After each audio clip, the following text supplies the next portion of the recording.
Mr. Hodge? Here. Mr. Wood? Here. Mr. Kantner? Here. Mrs. Jarndeck? Here. And let's note that Ms. Jordan is on her way, so we'll just welcome her when she gets here. Minutes? Do we I make need a motion to approve the minutes. I second that motion. Any more questions? any discussion? Corrections, additions, comments? I'll bring it up under new business. I do have one question about the reports that were to be written and filed by Berkeley and Watson. Yeah, I got the same. Have they, I'll just bring it up in new business or old business? Okay. Yeah. All right, So so minutes are approved. we're okay on the minutes? Let's have a vote. Do we need a voice vote? All in favor? Aye. Opposed? Tammy keeps her job? Okay. Okay. Public comment? Do we have anyone who has any comments? All right. Oh, my We'll God. go right to new business. Any new business? No, we're still waiting on some of those leases and Yes, all ma'am. of that. And okay. Did you want to ask about that at this point? Yes, I do. All right. It's Let's in get reference to to the last meeting's minutes where Mr. Watson and Mr. Berkeley were to prepare written reports about their requests and statements. And has that been done, accomplished? Any more on that? No, sir. We have not received any written proposals from Mr. Watson at this Okay. point, or from Mr. Berkeley. Thank you. that. Okay. You and I are on the same frequency. I had the same thing. All right. Let's go right to old business. Update on the airport master plan. We have, I guess Remy's not here today, huh? So we can't hear about the economy? His boss is here. Can I get one more thing in before Oh, you get- hold on one second. Yes, go Do ahead. you mind if I interrupt just a second? By all means. I've got this would be under old business. I believe Lisa Ross was brought, this is what I saw in here, that according to the building department, the mobile homes are considered a vehicle. Right. But under the Department of Motor Vehicles, they're not. That's something I believe that we need to get clarified, because that's not anything we can do about, but it's going to be something we're going to have to face. And I personally have been involved in mobile homes in the past with family members, and you got to get a license every year, just like you do an automobile. Right. As a trailer. So it sounds Correct. to me like the building department is the one that's out of phase with this, not the DMV. Well, they both have their own jurisdictions, is what it boils down to. And if a mobile home tenant desires to construct, say, an outside facility or an overhang or a storage facility or something on their leased property, that would then fall under the building department. If the trailer or the manufactured home itself is having code issues, that falls under the Department of Motor Vehicles, and neither of them seem to want to, be strong in enforcing those issues, mainly just because of staffing issues and a number of problems that they have to face.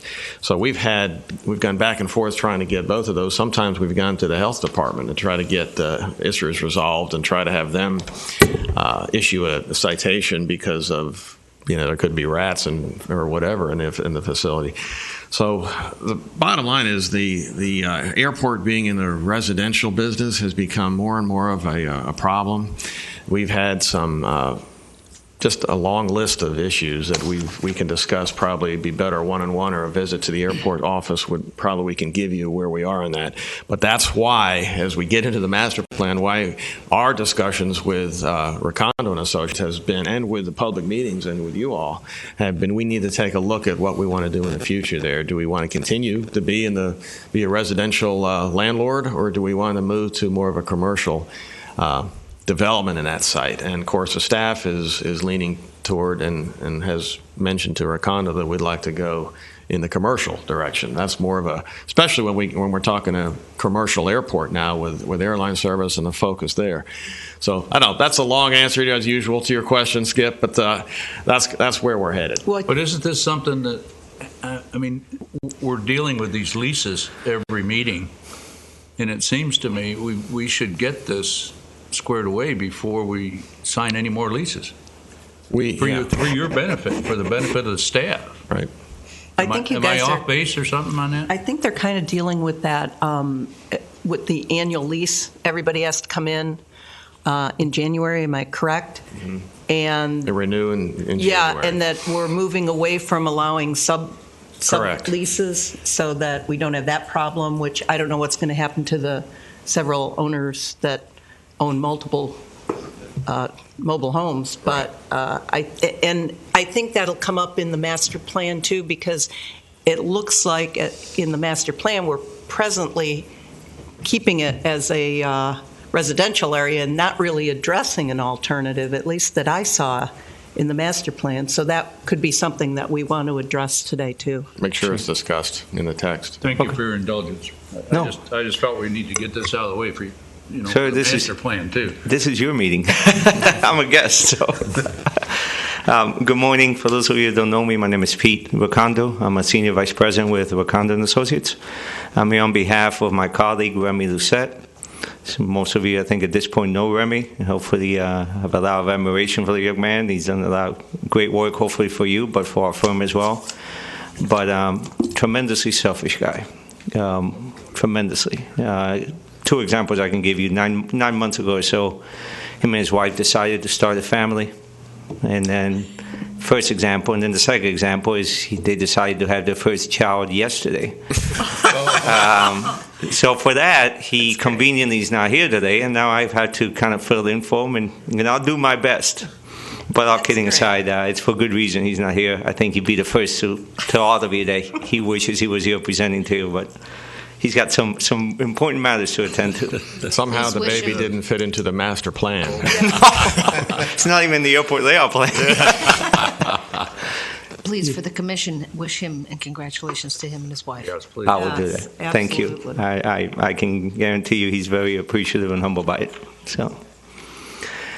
So this morning, I will walk through what hopefully is a culmination of this master plan process that started nearly 2 years ago. I'm going to walk at a very high level only because maybe that's my forte. I stay at more of a higher level and don't know the details as well as Remy does. I will admit to that, which is a good thing. I think that's why we make probably a fairly good team. But we do want to field your comments on any items of the master plan, the document itself, or the overall recommendations and analyses that have gone into it. So with that, our meeting agenda today is to briefly discuss the sustainable focus actions. I will not get into the individual actions in specificity because I think Remy covered that at the September 24th meeting, but I will go over those again at a high level so we put them in the context of the overall master plan. Discuss the near-term sustainable opportunities, a couple which Eric has been spearheaded and you'll hear more about from Con Edison in the follow-up presentation. And then talk about the overall master plan recommendations that will go into the airport layout plan, and I'll discuss what the relevance of the airport layout plan is as well. Before I get into the meeting objectives and the heart of the presentation, I do want to emphasize and acknowledge two key points. It's almost like if it was yesterday, and it's been nearly 3 years when we had just been selected for this master plan. We were scoping the effort, and Eric had a lot of items he wanted us to look at. But one thing that he was very adamant about in the process was having a very engaging outreach initiative for the master plan that engaged stakeholders, the commission, the public, and this master plan had a lot of that. I can tell you from my own personal experience, I've only been involved with one other master plan that kind of followed the same outreach and engagement that this one did. And I'll let you be the judge of whether you're happy with the study and the outcomes are successful to you. But from what I'm seeing, a little bit more remote than even Remy has been, I see this master plan has taken a lot of shape and a lot of direction that this commission and the public and the community and the city have really put into it. We could bring in the aviation expertise, but I'll be the first one to say, we don't and will never know your airport and your community like you all do. So it's that partnership that we take on in this process that usually results in a successful master plan that's flexible and that's responsive to what the needs are of this community and Eric and the airport itself. Having said that, I think what you'll find is when many people think of master plan, they think of it like in the context of community development, a big picture that shows how everything's going to be built out. This master plan has that component to it. It shows how facilities should be built to optimize land and satisfy FAA criteria.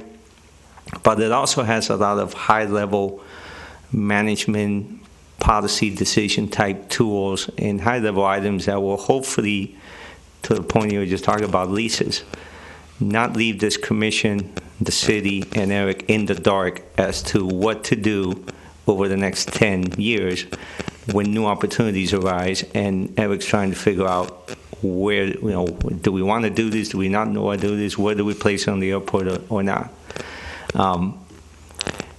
We deal with two sides of the airports, challenging in different ways. We have the Miamis. I'm from Miami, so the Miamis and Fort Lauderdales of the world and Bocas of the world are land-constrained airports, saturated, trying to get additional revenues from an acre of land here and there. And then we deal with the big airports, Denver, DFW, Vero Beach, land-rich airports, where your challenge is a different one. How do we optimize the land we got to get the best value out of it? And how do we not make a bad decision by putting a facility or development on a parcel of land that should have been used for something else, or then restricts additional uses down the line? So I think that was the challenge for you, and I think this master plan hopefully is giving you the tools to not fall down that trap. And I think a lot of it is not us. It really comes to the credit of everybody that provided input to us along the way. So our meeting objectives today are to present the final findings of this master plan and our recommendations, and hopefully receive, I know that it means different things, whatever the right context is, approval, acceptance, concurrence with what we're showing so that we can proceed with presenting this to the FAA and finalizing the study and getting the City Council's blessing. This is a graphic you all have seen. The legend at the bottom is less meaningful now because all the boxes are green. And Eric will be the first one to say, man, I'm glad they are green. And they're green to a certain point. They're completed in terms of us taking it to the point where we think they're done. They're clearly not complete until Eric blesses it, you all endorse it, and the city approves it. But we have gone through the master plan process. I will tell you that we mentioned it early on, but I'm not sure how much you all understand this. This is a very different master plan. In many ways, this is, by the FAA's own admission when they funded it, this is kind of a prototype master plan for them. And it's different in the context that for many years the FAA has had really two types of planning studies that they fund. Airport master plans, which is a 20-year development plan for the airport, and sustainability master plans, which deals with economic, environmental, community sustainability for an airport that usually complements a master plan. In this effort, the FAA actually funded the study with pots of money that usually go to both efforts and merged them into one. And it's a trend that they want to start carrying forward from this point forward. And they also recognize that in this case, a strong driver for the sustainability aspect of the airport master plan was more financial and economic, which is a very different angle than FAA has taken in the past. So I think they're very intrigued to see what the results are. They were very enthusiastic in funding the project. And what you have here is a process that is the master plan process, and embedded in it, a different task are sustainability elements and analyses. We've given you a master plan that documents the study based on that process and embeds the sustainability within the master plan discussion. we have one deliverable that Remy's working on, which is a companion plan.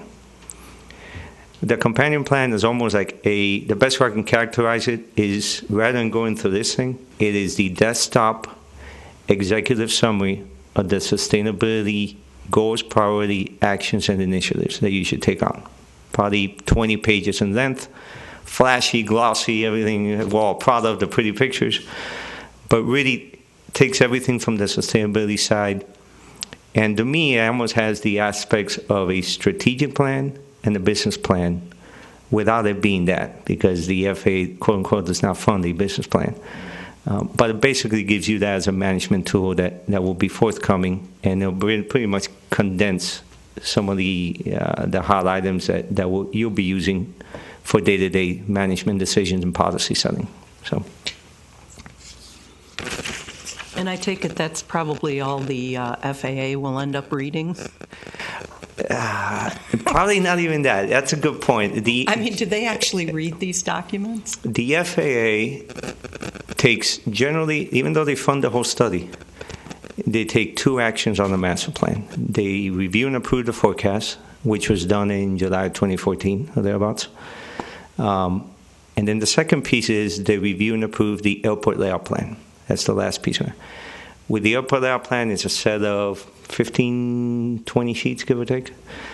And in addition to that, they want an AOP narrative report in which they tell you specifically, flag for us these dozen items from this document, from the master plan. And that's all we really want to see. The rest of the document is for the sponsor's use, but they will review the AOP and the AOP narrative report. And in fact, that sitting in Eric's desk, partly today's approval would allow us to take that next step.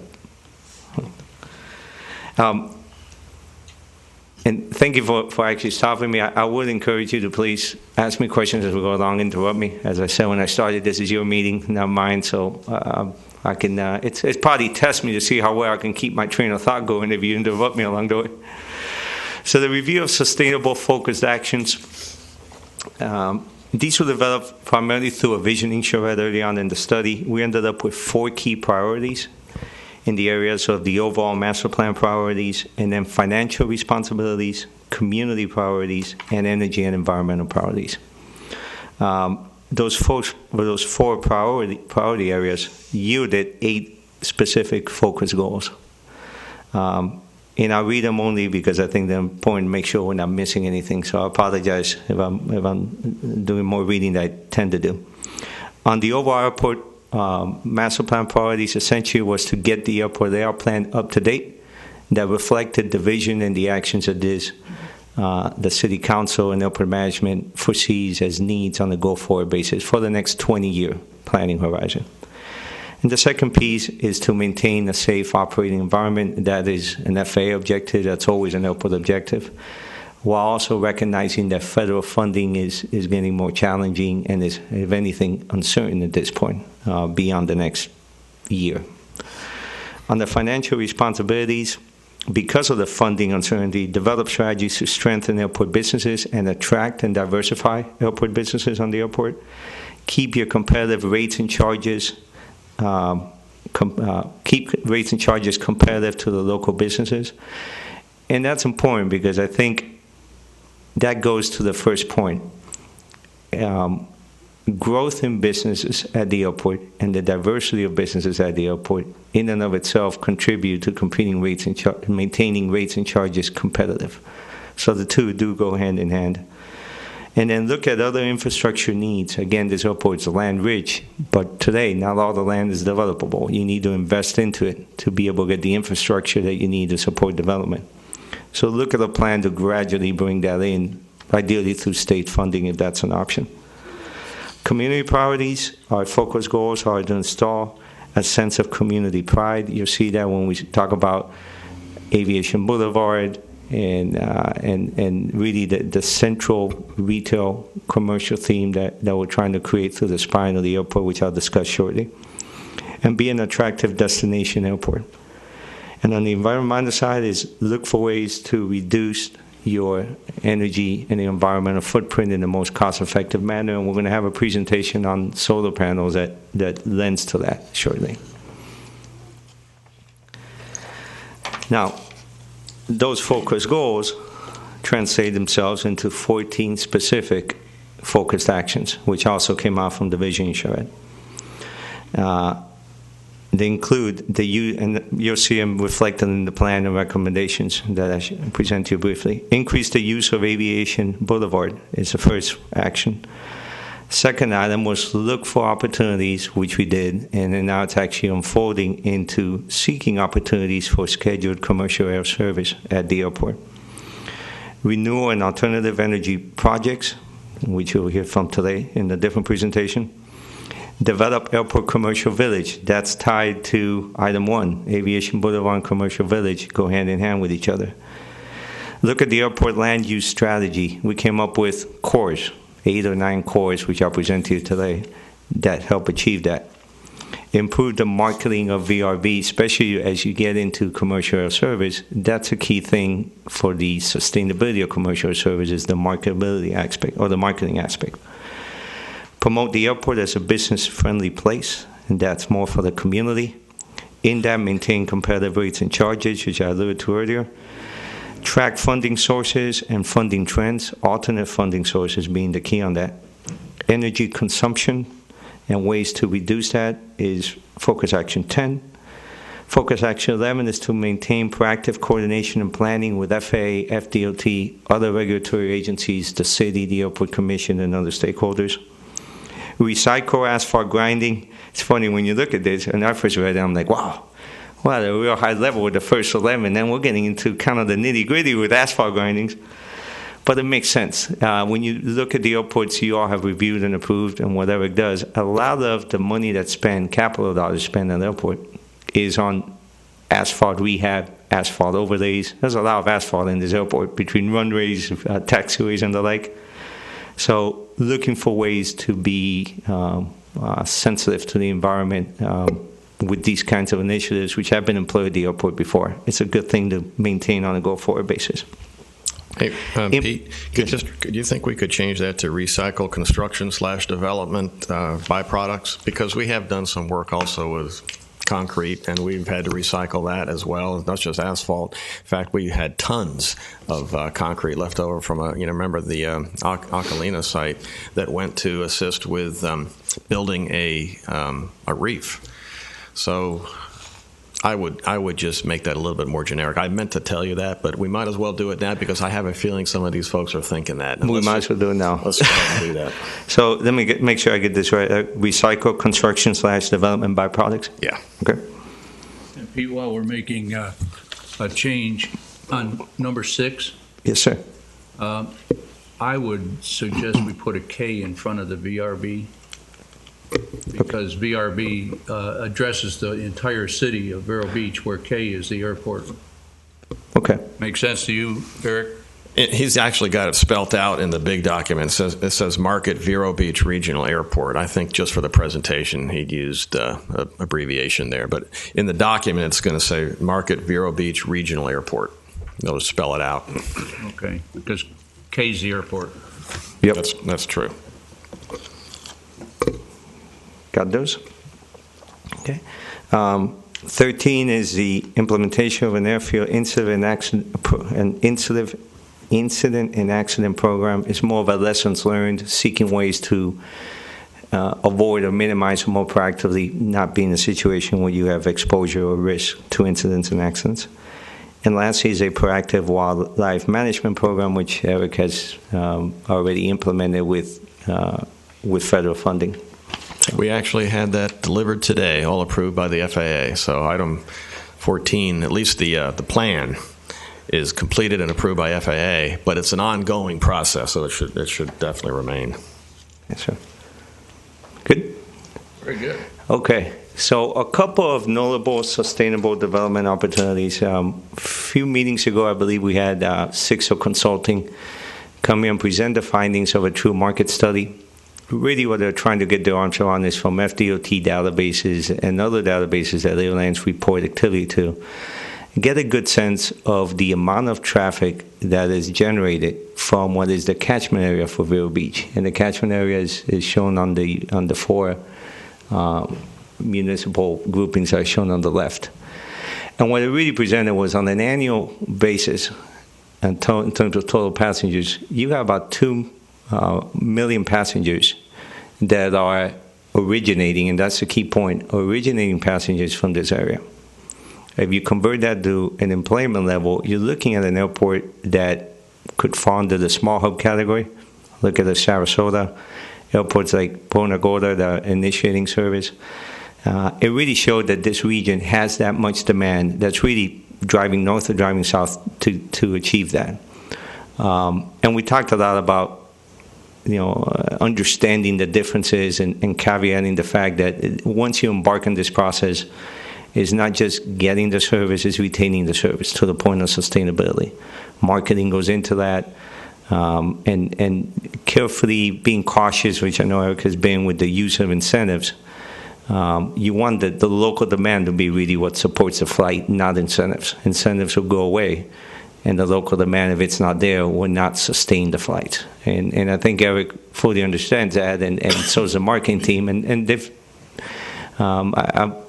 I think you've heard Eric enough. They've had some very good success very early on, and I take my hat off because that's not easy to achieve. Getting an interest that soon after an airport decides to embark in this initiative. So. And we can talk more about the airline toward the end of the meeting if you guys would like to. Yep.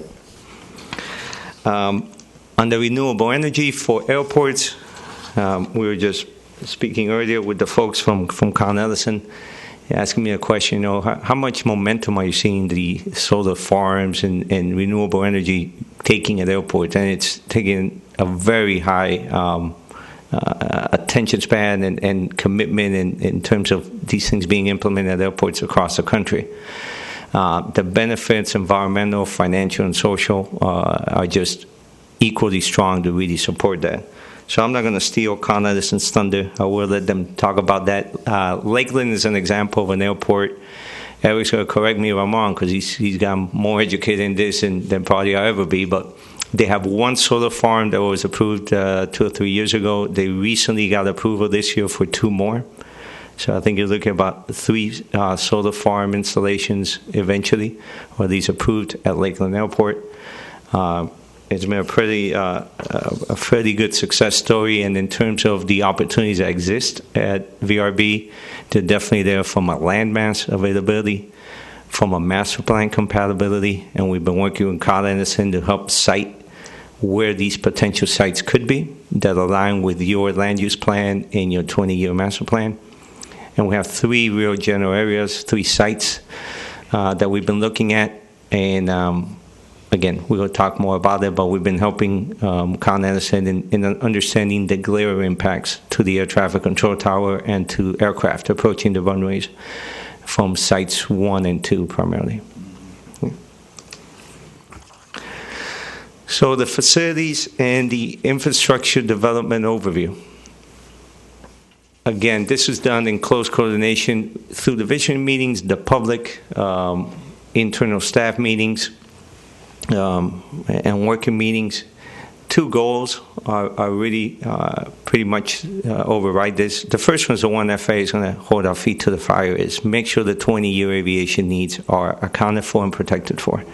They've approved the forecast, which is a good step. It lets us quantify what those forecasts translate to in terms of facilities and infrastructure, and we've got that covered in the master plan. Separate from that is the sustainability initiative. Land that is not needed for aviation. There's really 2 opportunities hidden under that. There may be land that, and this airport definitely has plenty of land that can be used for other development outside of that is not needed for the 20-year demand. Other opportunities exist for parcels of land that may be needed in the 15, 20-year horizon, but you have some interim users that you could use that land for now, and if you work the right business deal on the right business terms, it provides some revenue to the airport in the meantime, and some facilities and amenities to the community and airport users as well. So there's 2 aspects to goal number 2. The biggest challenge I think you have is not just that whether you have enough land, but how much of the land you have is developable versus non-developable as it stands today. So a key of the master plan is also start gaining ground on infrastructure, site preparedness to have those parcels available and ready to go when the opportunities emerge. If I could just interrupt for a course. second. Eric, remember it wasn't too long ago that we had an interest in converting a grant into a purchase of a parcel of property that would help protect the airport. It was over in the old Dodger Pines area, and we were going to provide the infrastructure, and there was huge community outcry that why is the airport developing property for the infrastructure? It should be done by private people. How do you think that works out in this current situation? Because it's hard to lease land where we have to entice a developer to come in and put in the roads and all that versus us trying to provide that infrastructure. Do you think that becomes a problem again? I think that just the way we educate and explain the situation to the public is going to be very important, that everybody knows where we're going. Master plan is part of that. But the goal of the specific project that you're talking about was to ensure a buffer between the residential or proposed residential development west of the airport and the airport itself. Knowing that we're already a very busy airport and would probably continue to be so and could even get busier, we wanted to make sure that with funding available from the state, which was willing to do that, go ahead and purchase a commercial area west of the airport that would buffer us from the residential. That didn't work because of what you're saying. I think some of the private developers were feeling like we were in competition, when actually buying the property would have allowed to lease that property to developers to move ahead with long-term development plans. We might have to revisit that. Obviously, the opportunity for that grant has come and gone, and it's not available now. Master plan is looking at what are we going to do with the existing land we have, but there are some land purchase possibilities that are in this plan, and we also do have. I didn't know you were going to bring this up, but I brought just recently in the paper there was an article, an editorial done on the property west of the airport. So we're going to have to be vigilant on that property development to ensure the airport is protected and the community itself is protected, because once the homes are built, the folks that buy those homes need to know, and it needs to be disclosed, that there's a pretty busy airport right next door. Thank you, Eric. Thank you, Barbara. Go ahead. I'm sorry. Thank you, Eric. Thank you, Barbara. I was wanting a later part of the discussion this morning is to discuss avigation easements and how they're described in the master plan, and how maybe we should advance that to forward that into that property. I think it already is in the deed, isn't it? When it was platted as Heritage Reserve, it was put in, the avigation easement was put in the deed. For the entire parcel. Yeah, so And I would think that would still run with the land. Well, moving forward, we're certainly going to be in close communication with the Planning and Development Department of the city, because obviously it has to go through the site plan process, and that's where the airport will have an opportunity to comment on what's going on there. But yes, there is an navigation easement on the property, and when someone buys a home, they'll need to sign in their closing documents that they know there's an airport there. So that protects the city legally, but it doesn't protect the residents practically. That's what we need to talk to the planning department about and encourage the developer to ensure that those homes are built such that there is a decibel reduction from at least inside to outside the house, so that when the air conditioning's on, the windows are closed, the doors are closed, there's not a noise issue for the residents. Obviously, when you go out on the pool deck, there's still going to be an airport right next door. So those things need to be considered in any kind of residential development, because I don't see the airport moving anytime soon, Yes, sir. Pete, the question I've got in relation to all of this for both the commission as well as people in the audience, how effective is the airport master plan? You've been doing a number of them. in bringing developers to the area for that particular, in this case specific? How important would this master plan be in bringing developers to Vero Beach to develop areas around here now that we're updating it? I think what it does is, with the slide, I'm going to go up to, I just leave it there as a placeholder. See if my signs are, oh yeah. It shows how the airport's been divided to serve a multitude of different uses, whether they're pure aviation, purely commercial, hybrids. So it shows that the airport has a plan for all of its land in a manner that can be used to serve any conceptualized idea that a developer want to have. This plan will accommodate pretty much anything that a developer comes in. And that is the reason the cores are defined as general themes, if you will, and not, it will tell you commercial retail development, but it doesn't tell you malls, schools, period. Because then, what if you get a medical facility that wants to come in here and establish a research center, right? You want to have the opportunity to accommodate anything. So that allows that opportunity for developers to see that the airport has a plan that can accommodate anything that they want to bring to the table. To the point that they were talking about earlier is, and Eric touched on it, a lot of, I think, what you can do as a next step is open houses, public outreach with the development community for them to understand the airport role and what the airport has no interest in doing. And I'll cite an example, and Eric, it's your airport, please correct me if I'm wrong. Most airports would say, pick a parcel of land. Let's just for the argument's sake, let's pick Core 5, which is on the north side. No infrastructure there. The airport would say, you know what? I don't need that parcel for aviation, but man, I really would like to lease it because it's empty land. But I'm in a catch-22 because developers say, I got enough money, I can make a business out developing the land, but if I got to run all the infrastructure to that site, the business deal breaks apart. Where the airport can come in and say is, well, I've got a funding source that these developers don't have. I can, assuming the funding is there and Eric doesn't need the money for other stuff, which many airports have done, look for grants from FDOT for that infrastructure development. Usually that comes at an 80% state funding versus and the 20% match, or a 50-50 match, where there's 50 cents on the dollar or 20 cents on the dollar. The airport is paying a small fraction of that. And the airport will get its local funding back through a long-term lease, 20, 30, whatever the term of the lease is, and hopefully then some.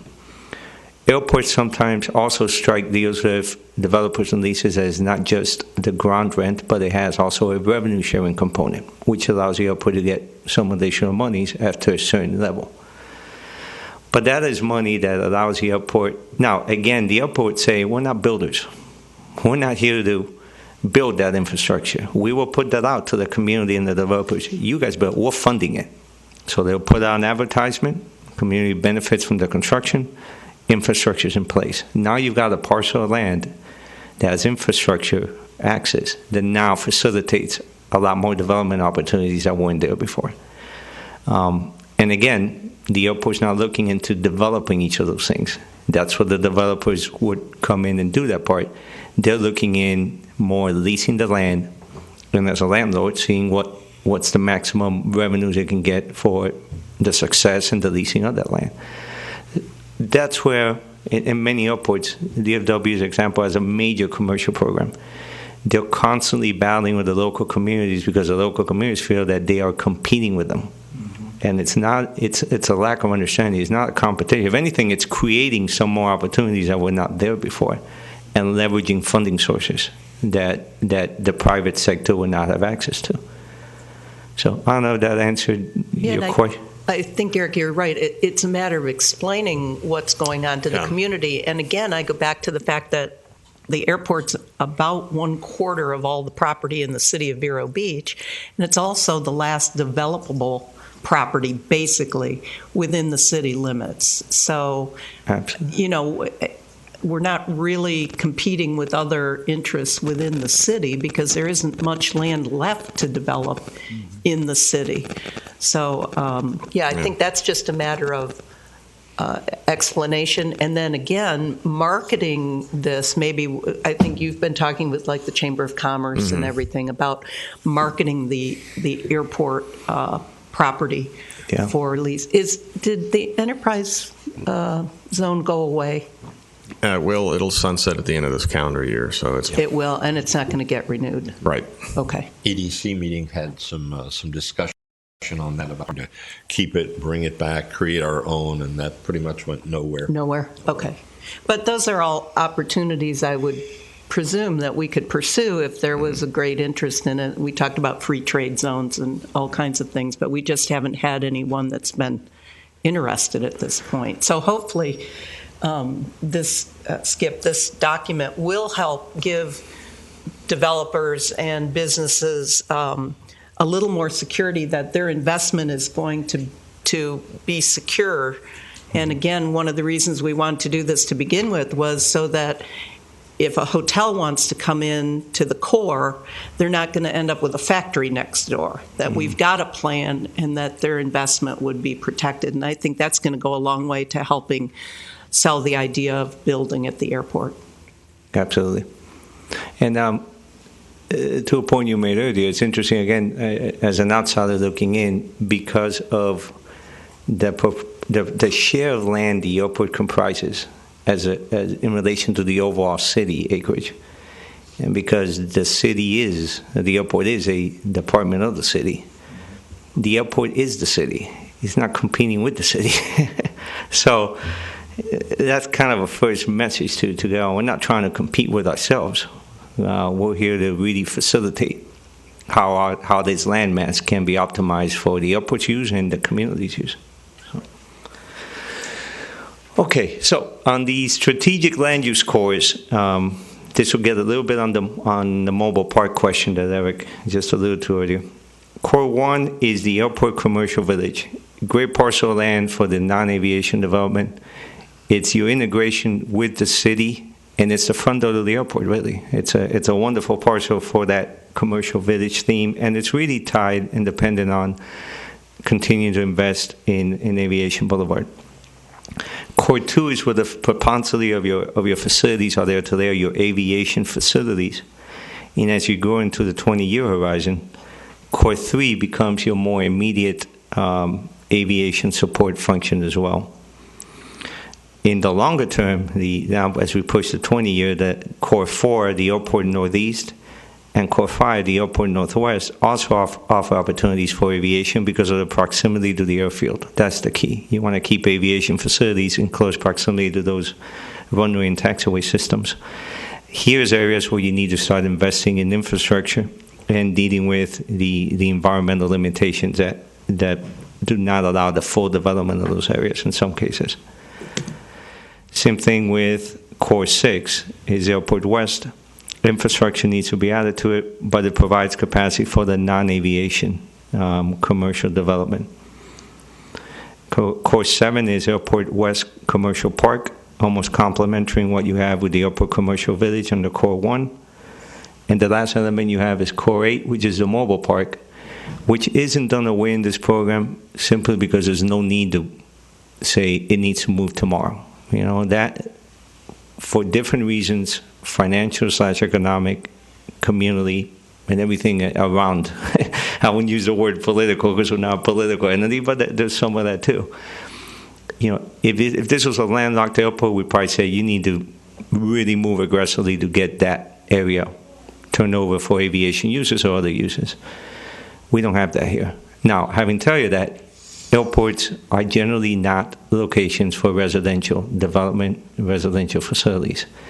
To the extent that the opportunities allow you to gradually over time make that integrate Core 8 into Core 1, that's where you want to go. And I believe that's how the master plan is phrasing it in some capacity.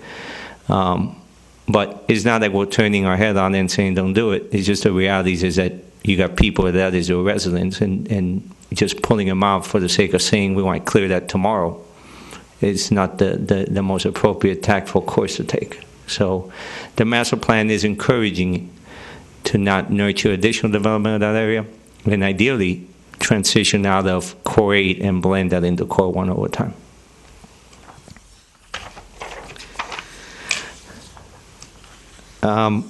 Couple of slides that show the aviation development. This is what FAA wants to make sure we're protecting for.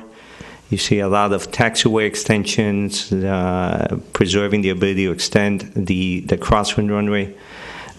And again, the taxiway extensions is to support aviation development in the adjacent parcels.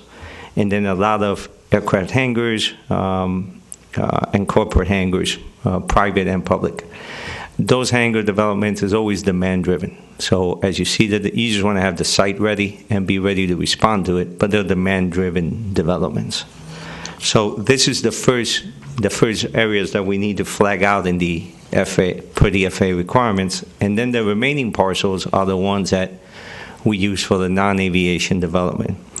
And here I think Remy, through the visioning sessions, was able, and working with this group and others, identify some general opportunities that exist for development in this area that we could incorporate into the AOP. Again, leaving the flexibility for you to react to opportunities as they emerge to you.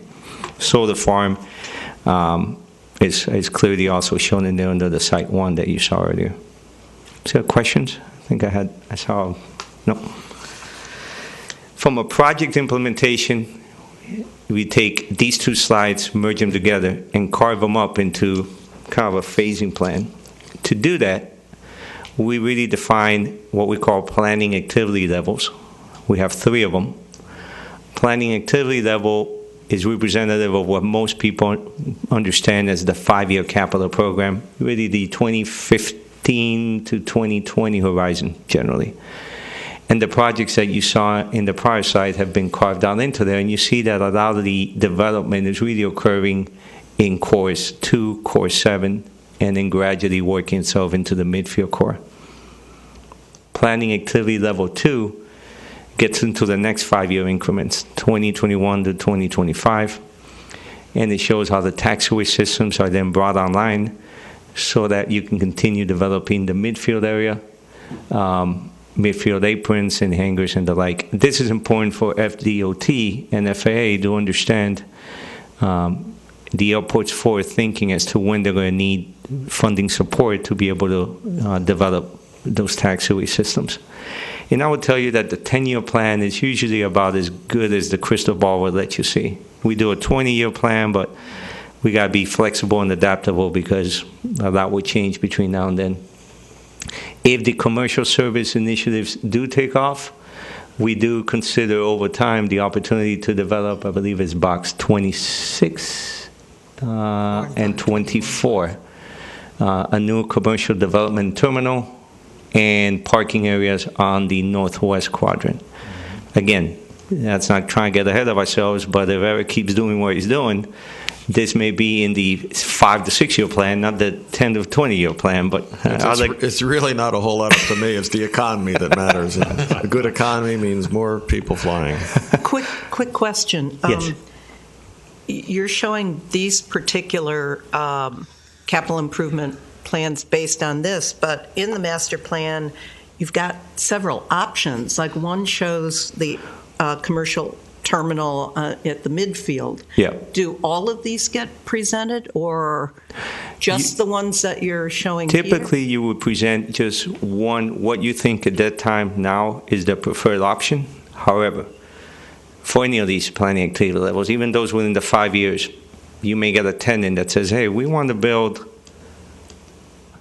let me pick a hangar development, box 12. We may want to build that hangar, but rather than 2 hangars like you have there, we want to build 1 big hangar. Usually you tackle that through an AOP amendment, and it's usually just a revision to the one sheet that reflects the actual configuration when you're ready to build it. Because I know there was some talk, although I kind of was interested in if we do a commercial terminal, that it become more of an intermodal place up in the northeast corner by the railroad track. Okay.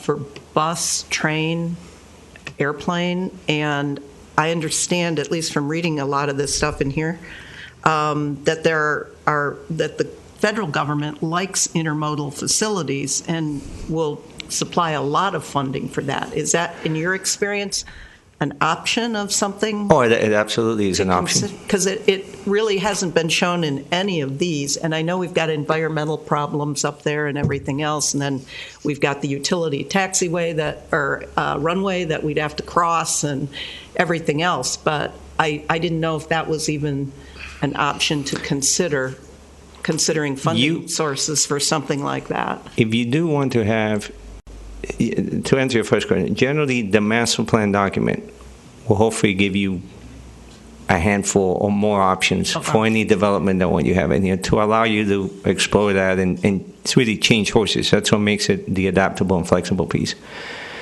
We want to make sure that if there is a concept that is missing, that we sketch it out, Eric, and we include it in there. It doesn't hurt to have more options than that.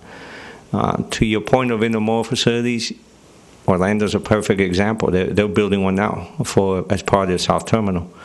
Tampa's doing the same thing. There is a lot of integration of the passenger facilities with intermodal facilities to improve access and minimize how much needs to be provided on the airport. So yeah, it is a very popular concept that many airports are exploring and implementing. Well, I know that it kind of came up, that option, when the GO line was trying to put their hub, but they wanted it in our core commercial village, which we were not enthused about. And we kind of at one point even offered up that corner being along the railroad track and everything else. But if we could incorporate that along with the terminal, it just seems like that would be a very forward-thinking activity that the airport could take that could really help improve. Should we ever get a train stop here, that would facilitate people getting to the airport, getting to the terminal, getting to the buses, and making more of an intermodal type of facility. I know South Bend, Indiana had that back in the 80s when I lived there, and it was great. You could take the plane, get on a bus, get on the train. It was all right there in one facility. Okay. So just something to consider. Yeah, and I think Remy did take a look at some of that too, Pete. And one of the difficulties of the northeast side there is the access to the main runway. Yeah. So you're almost looking at having to extend and widen the utility runway, which almost would require land purchase and environmental issues. And it's a long term. Having parallel main runways is almost what you're looking for in order to have a air carrier be able to access the terminal on the northeast side. So that's why no further effort was made on it. But I mean, I don't see why maybe Remy couldn't take a look at it and at least include some text to explain why the northeast will or won't work for a long term. Right. Yeah, I think from a terminal standpoint, Eric is right. The midfield is a key area because of its proximity to the runways, to both runways. Right. And from an airline standpoint, that's always preferred. I kind of like the midfield location if we're going to go with either one because of its easier access to US 1. Otherwise, people have to find their way to the 43rd Avenue and round the end of the runway, and and then we've got the issue: are they ever going to make us do something about 43rd Avenue since it goes through the safety zone and all of that? I don't even know if that comes into play, but so we'll make sure at least what Remy did look at and the extent he did, either we include the graphics or we at least talk to it in the text. Okay, thank you. There'd be the three possible locations then for a future. Yeah, that just gives us, like you said, planning options then. For planning purposes, what about another? I know Piper has this one corner here at the end of their property, which is Aviation Boulevard, right across from the County Commission chambers. This entire triangle area, if we could work a deal with Piper to take over this particular building, which is an older building, they might be able to combine it into some of the others. That whole triangle might be a very advantageous spot since it's extremely close to the railroad, right? US 1, the main runway, Aviation Boulevard. Yeah, that wasn't even one that we had talked about. That might be an idea. Require acquiring the property from Piper. That It's a particular. great location, though. It's a great location that would be Piper unfortunately visible. owns it right, Right, now. but- that's, I think, something and, that's and important. marketable and See, part of the out-of-the-box thinking is that at some point, we're going to extend the road from the Barber Bridge to be an elevated roadway right along the canal, all the way over to Aviation Boulevard. It's a Wow. flyover Couldn't of be any- US 1 and go right by here. that'd be a great spot. It's my opinion, since we're talking about the future, and there's no reason to dwell on it much longer, but if we're talking about the northeast facility, building intermodal interchange, so to speak, it would be easier to transport the people from there and goods to the northwest corner than it would be try to establish the whole facility in the northeast corner. That's just transportation-wise. Because there's too much that have to be done to put it on the northeast corner. Yeah, I think so too. I think I- Have to restructure the entire. I like the south corner. Yeah.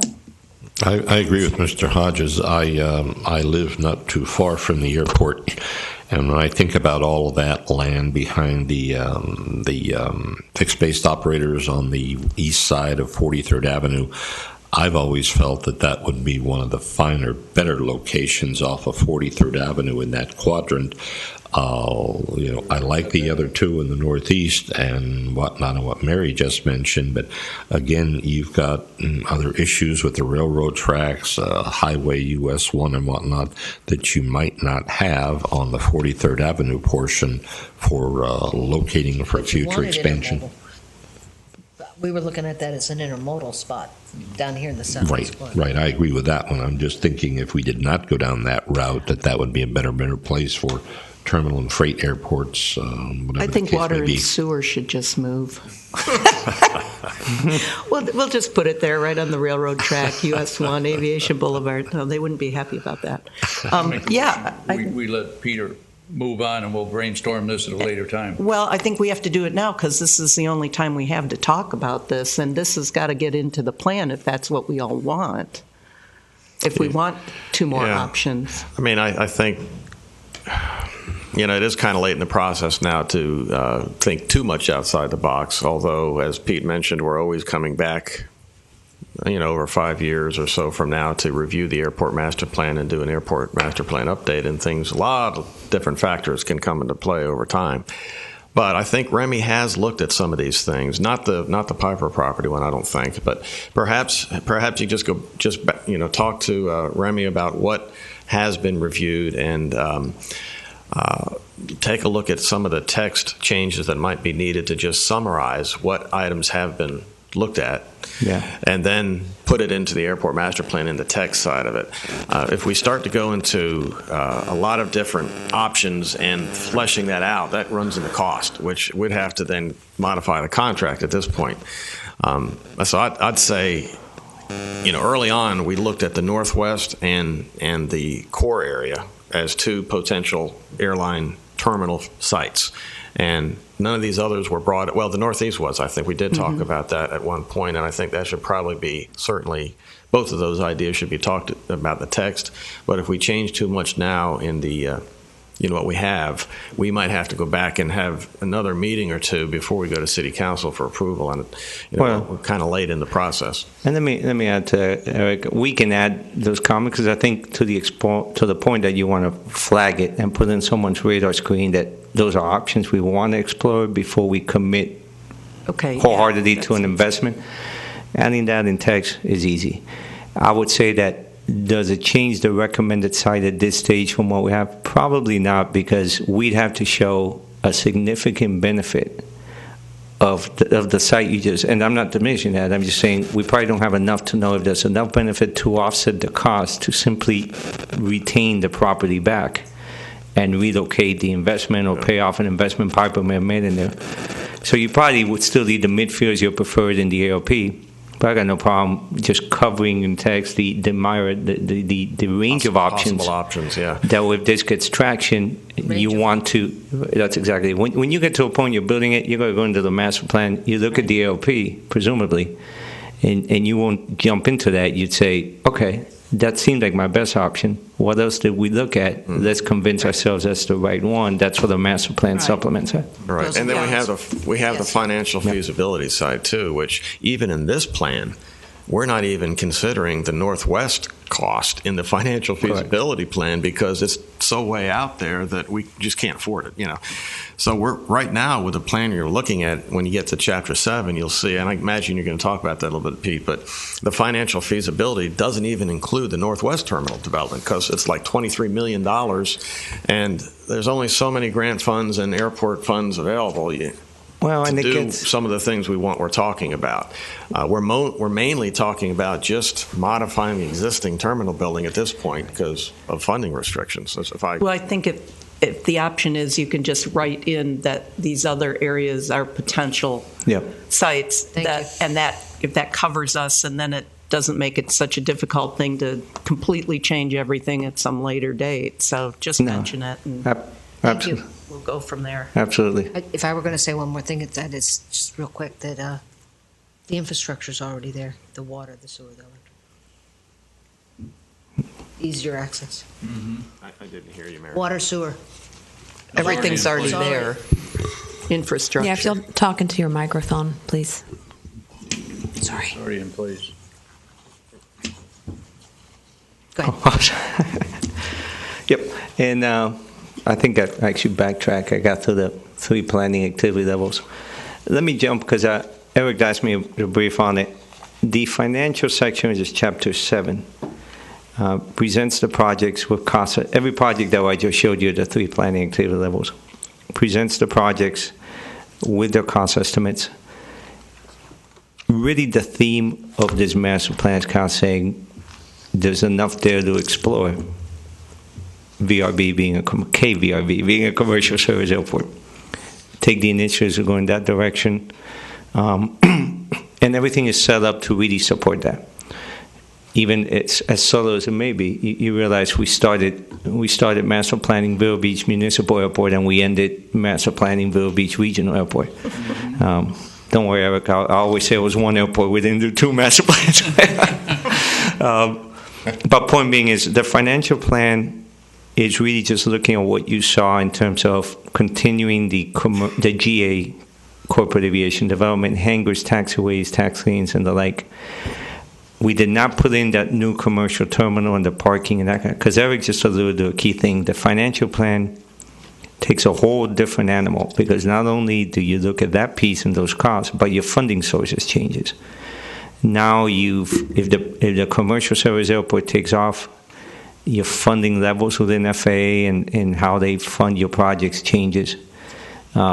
Your revenues, your opportunities to get into other parts of discretionary money changes. Your ability to collect passenger facility charges changes. Rental car fees changes. The whole business model changes. So you would not go fund a commercial service building with the funding streams you got today. You can never make it happen. The city would have to pay 90% of the cost. But your whole funding package would completely change in a favorable way. But again, it's too speculative to start because you got to tie those revenue streams in many cases to passenger levels. And I think it's too premature to start trying to figure out what passenger levels will be 10 to 20 years out. So that's why the financial plan is a lot more synthesized. And really, when you look at it, it says, wow, it just feels like we're continuing to work on a funding plan for general aviation, corporate aviation facilities. That is true. But it does make reference to the commercial aviation needs that would need to be considered when the demand takes off and the other funding streams are considered into it. So where we are now is what you see on your diagram is now putting it into an airport layout plan with the information you saw here and a lot more information that most people don't care about, only the FAA in terms of clearances and safety areas that we're protecting for. The airport layout plan will be what they officially sign off on and approve as part of this master plan.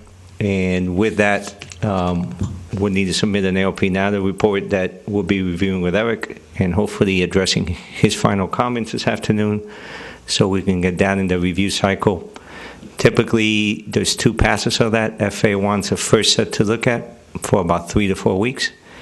They'll look at it at the Orlando ADO level, Airport District's office. If they're satisfied with it, they'll ask for 10 more copies that will get circulated in Atlanta and Washington. That usually is another 45-day review process in which we're just sitting and waiting to address comments they may have. So those are the next steps. Obviously, Big Paul was addressing your questions today, so I'll stop so I can field more of those. We have a meeting to City Council, hopefully in December, maybe January, we'll, whatever Eric says is appropriate. And with that, I don't see your phone number up there, Pete. Pretty smart. I didn't change that. So it's the same as Remy's 251, the extension. You're good. Before I fill your question, let me ask. I really do want to, because I'm here, take the opportunity to thank this commission, thank Eric, thank the city, and thank everybody that gave us this opportunity. It's been a great experience, a great study. To the point, you've seen one airport. That's what this is. But we really are very humble and very appreciative for that opportunity that was extended to us. But with that, I want to make sure I address questions. I would like to thank the Commission for being forward-thinking in approaching the FAA about including the strategic business plan or business sustainability plan, because it always seemed odd to me that the FAA wants an airport to be self-sustaining, and yet they never asked us what our plan was. So we appreciate that you were able to convince them that this was a good way to go, and I'm really looking forward to hearing their comments about how it all came out in their eyes. Absolutely. So, yeah, I think it's great for the city. It'll give us a way forward because again, as many people probably don't know in the city, that the city is the sponsor of the airport, but no city tax revenues support the airport. The airport is self-sustaining, which in of itself is a very commemorable thing, because I give due credit to Eric and his staff for maintaining all of this. And we get the land rents, and that's what supports the city, obviously along with federal and state grant money, but that's generally also related to aviation activity and not general tax revenues. So, and as we develop the airport, it should also be noted that the city then gets the ad valorem taxes from the development. So that's a win for the airport, a win for the citizens of Vero Beach. So does anybody have any questions? I just have a couple of questions, having read this riveting document. And were we going to do a solar? How are we going to talk about the solar system? Yeah, when do you want to talk about that? Is that how are you going to fit that into the presentation? I'm not sure. Was that just later, or because I know we have some people in the audience that wanted to hear about that. Yeah, I think we have a whole separate presentation that picks up from the master plan itself. Okay. Do you want to hear that first, or do you? Whatever everybody wants to do. Yeah, let's hear that first, and then we can make it integrated. Okay, questions. sounds good. Yeah. Okay. Let me generate more questions. It probably will. Oh, yes, ma'am. He doesn't look scared.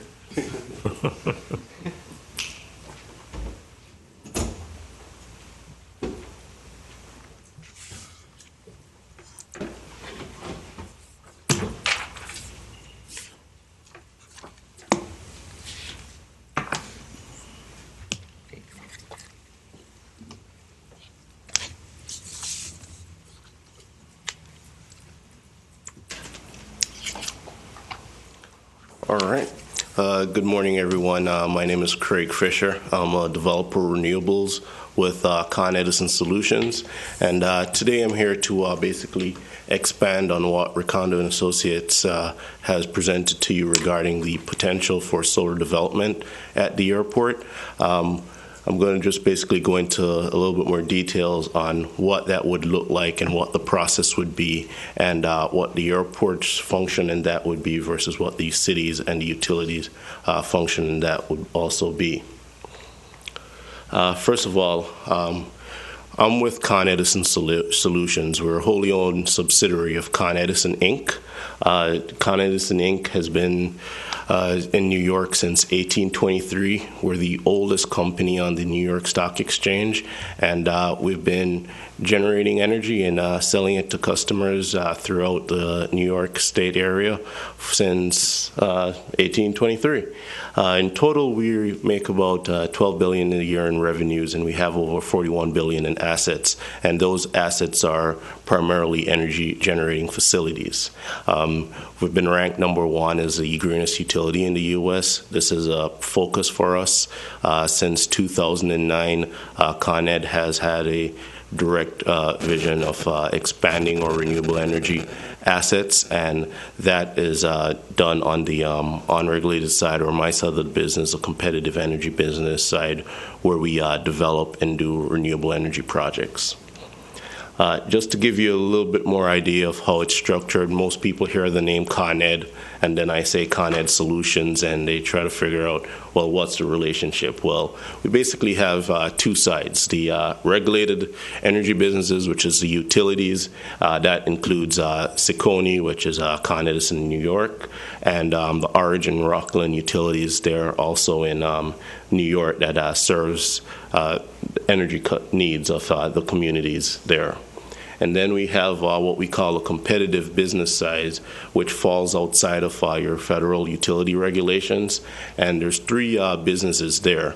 There's Con Edison Development, and they develop large-scale energy plants for large utilities. Basically, this expanded from natural gas, and now it's primarily a renewable energy focused entity that does large-scale solar and wind farms. There's Con Edison Energy that plays on the transmission side of selling energy to other utilities, and this is just the commodity portion of it. And then there's Con Edison Solutions, which is more the customer-facing energy business. We have various lines of business within Con Edison Solutions. We are an energy services company, or ESCO. You may have heard that term throughout the state. We help various municipal clients, universities, schools, hospitals, reduce their energy consumption. So we go in, we do energy audits, and evaluate what their current energy consumption is, and identify measures to reduce their energy throughout their buildings. And we offer that across the country. Here in Florida, we've been doing that business since 1987.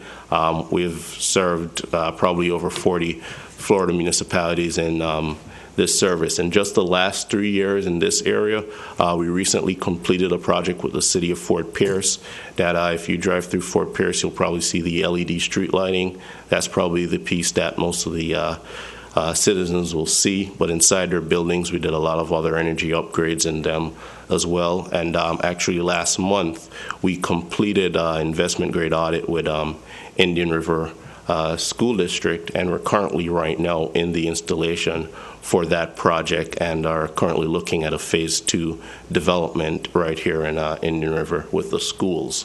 And part of that phase 2 includes looking at solar as an alternative to their current energy supply. Within Con Edison Solution, we also have a retail energy selling component, and that is in the Northeast and also in Texas in the ERCOT market, where customers can buy energy from different retailers. We have that division as well. And then, of course, my side of business where we do renewable energy or solar services, and we offer that in customer-facing solar as well as in utility-facing solar.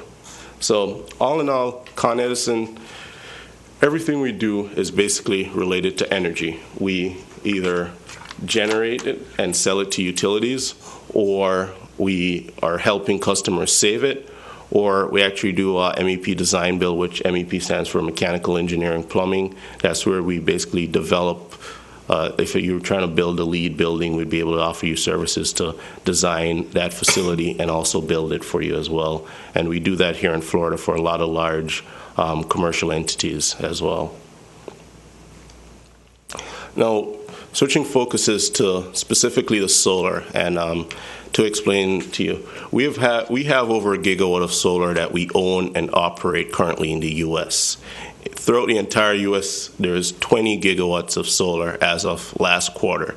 So us as one entity having 1 gigawatt, we have a pretty large portion of all the solar being installed in the U.S. Now that number is increasing exponentially. By the end of next year, it probably be closer to 28 gigawatts.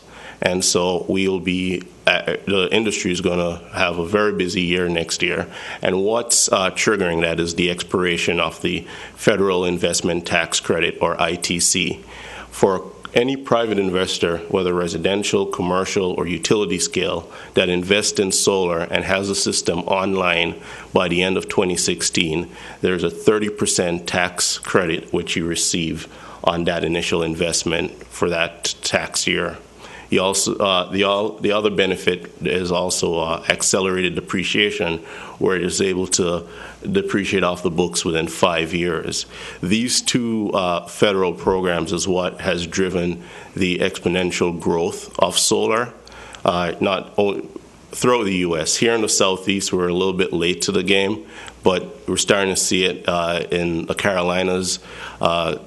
This year, Georgia and South Carolina opened up their market for renewables, and Florida, we're still not there yet, but hopefully next year we'll be there. It will be a little bit late for the ITC, but it's better late than never. We are, with solar, as the industry has grown so exponentially since 2009, what it looks like, how it's financed, how it's developed has morphed pretty much every 6 months in terms of, because what we have is costs continuously going down. Solar back in 2009, when the industry started boom, was, just to give you an average, $6 per watt. Now we're talking $1.50, $1.60, $1.70 per watt.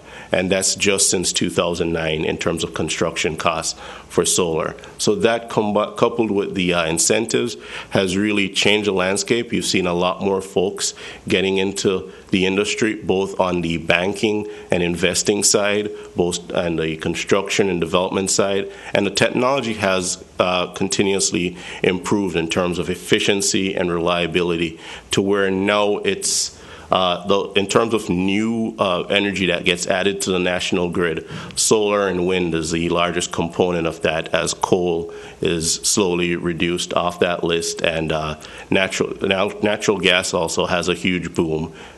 Go ahead. Craig, how much of this is subsidized by the feds? 30%. There's a 30% investment tax credit on this investment. So let's say we do a $10 million investment on a asset here in Vero Beach. At the end of that year, first year, we'd be able to get a 30% or $3 million tax credit from that. And that is what expires at the end of 2016. That's federal only? Is the state involved in subsidies as well? No, there's no state level subsidies here in Florida. Other states they are, but not outside of, not right now. Now, I mentioned that we have a gigawatt. Just to give you an idea, the top picture there, that's Desert Hot Springs. That's a project that I was involved in, that I completed about 2 years ago. This is a Con Edison Solution-owned project. It's 2.9 megawatts, and this is in California. And right below it, to give you an idea of what a huge solar farm looks like, this is a 48.5 megawatt system that we also own and operate in Texas. And then I have a list here that kind of lists just the various areas of the country that we have solar assets. And as you can see, it's heavily in California, Arizona, Texas, and then the Northeast. The Northeast doesn't have as much solar potential, but they have SRECs, or they have a secondary market for the sale of the renewable energy certificates, and so that also drives investment there. Here in the Southeast, there's no state-level incentives. There's not really an SREC market, so that's why you have not seen large-scale commercial or independent investments here. But that is definitely changing as we speak. Just this year, I know that OUC has invested or acquired PPA for a 10 megawatt system. The city of Bartow recently this summer went out for a project as well, and Tallahassee as well this year. So you're seeing a lot more growth in this in Florida. And what's driving that is that even without any state level incentives, just the economics on the utility scale, it's where it's competitive with procuring any other energy source, such as natural gas or well, not really nuclear or wind, but mostly competitive with natural gas. And so utilities, when they go out for new power, they're looking at both solar and natural gas at this point here in the state. On more of the distributed generation side, we also do this for, on customer-facing projects. These are two municipal projects that we own, one in California and Massachusetts. This is just to give you an idea. The top one is a high school, Whitney High School in Rockland School District in California. Those are solar canopies that provide covered parking for students and faculties at that high school. And then below it, that Falmouth U Hockey, that's an ice rink that currently is, the energy is being produced from the solar panels that you see there on the roof, as well as the covered parking. And basically, these projects all make economic sense because we're able to invest and build this infrastructure and sell it back to the clients at a rate that is lower or equal to their current utility rate. And then we have a list of those other municipal type projects there on the right. Well, Boston Scientific, that's commercial, but just to give you an idea. Now, solar at an airport. Solar at an airport comes with its own unique challenges.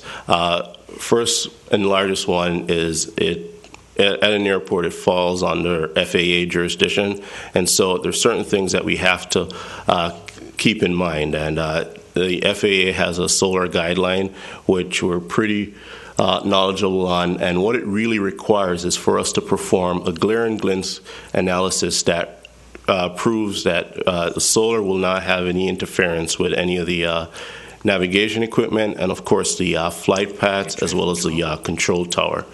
So what I've been working with Recondo over the last month or so is basically looking at various options for those solar sites that they have identified to ensure that we would be conforming within the FAA regulations and that it's actually a viable project. We currently have a system that we own at the New York airport. It's roof-mounted systems, 4 roof-mounted systems throughout the airport. So for each of these sites, and actually when we began the project, we looked at several other roofs and performed glare and glint studies for those other roofs. And basically, whichever ones did not fall under compliance were removed from the project as part of the development. And what was finalized were these 4 commercial systems that are on top of various facilities there at this airport. We basically covered all aspects of this project. There was no outlay from the airport. Here we covered the development costs, the financing of the project, the installation of the project. We currently own and operate the system. We're responsible for the maintenance.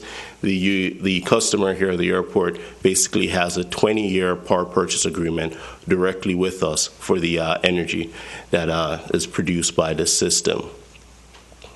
Now, just to go into a little details here, for this project, we partnered with HMMH to ensure for the FAA compliance, and they handle this aspect of it. We handle the mechanical, electrical, civil, structural, more technical aspects of the actual asset, and they were partners for the FAA aspect of it. For this particular opportunity, we would be partnering with Recondo to serve in that capacity that HMMH served for this project. And as I mentioned, we did all this without any capital outlay or costs from the airport authority.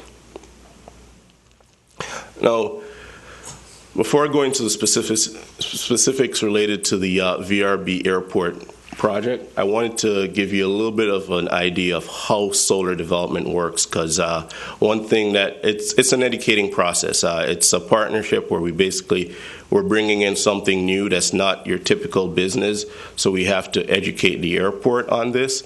And then, of course, the airport is not the end user for the power. It would, in this case, be Vero Beach Utility. So there's basically two parties that we have to basically make sure that we have synergies there that works for all. And eventually what we'd be looking to accomplish from this is a 20 to 25 year power purchase agreement with the city's utility. Now, there are different phases in this. There's a technical side, the mechanical, the electrical side of it, which is what we provide on the upfront side. There's the civil, the structural as well that we also will cover. But there's the FAA, there's also legal in terms of the contracts, the leases, and so forth. So there's a lot of facets that goes into developing a solar farm that's outside of just the technical. We've put a panel, this is how much energy it produces, and this is how much we sell. So there's the landowner, there's a real estate aspect of this. There's a lot of pieces of the puzzle that you have to make sure they all fit before you go out and say, well, you're going to be developing a solar farm. Where we are now is this section that's highlighted in blue. We're doing a feasibility study to understand how much energy can be produced, what the site conditions are so that we know how much it would cost for us to build the system, and then we have to figure out the economics of it. The site lease, that would have to be negotiated with the committee and airport staff. There is the utility approvals that would have to be coordinated with the utilities committee and the city's utility staff.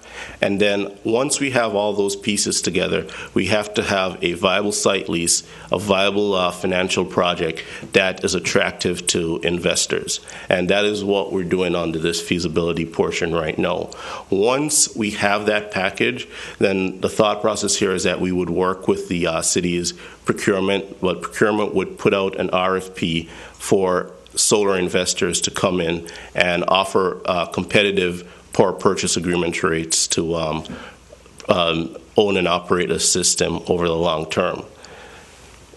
After when we've come to basically an agreement on a site lease and just basic economics of where the PPA would have to be for it to be acceptable for the utility, and we go out for the RFP, there's a selection made, and then we'd go into the building of the system, and that's the EPC, or engineering, procurement, and construction.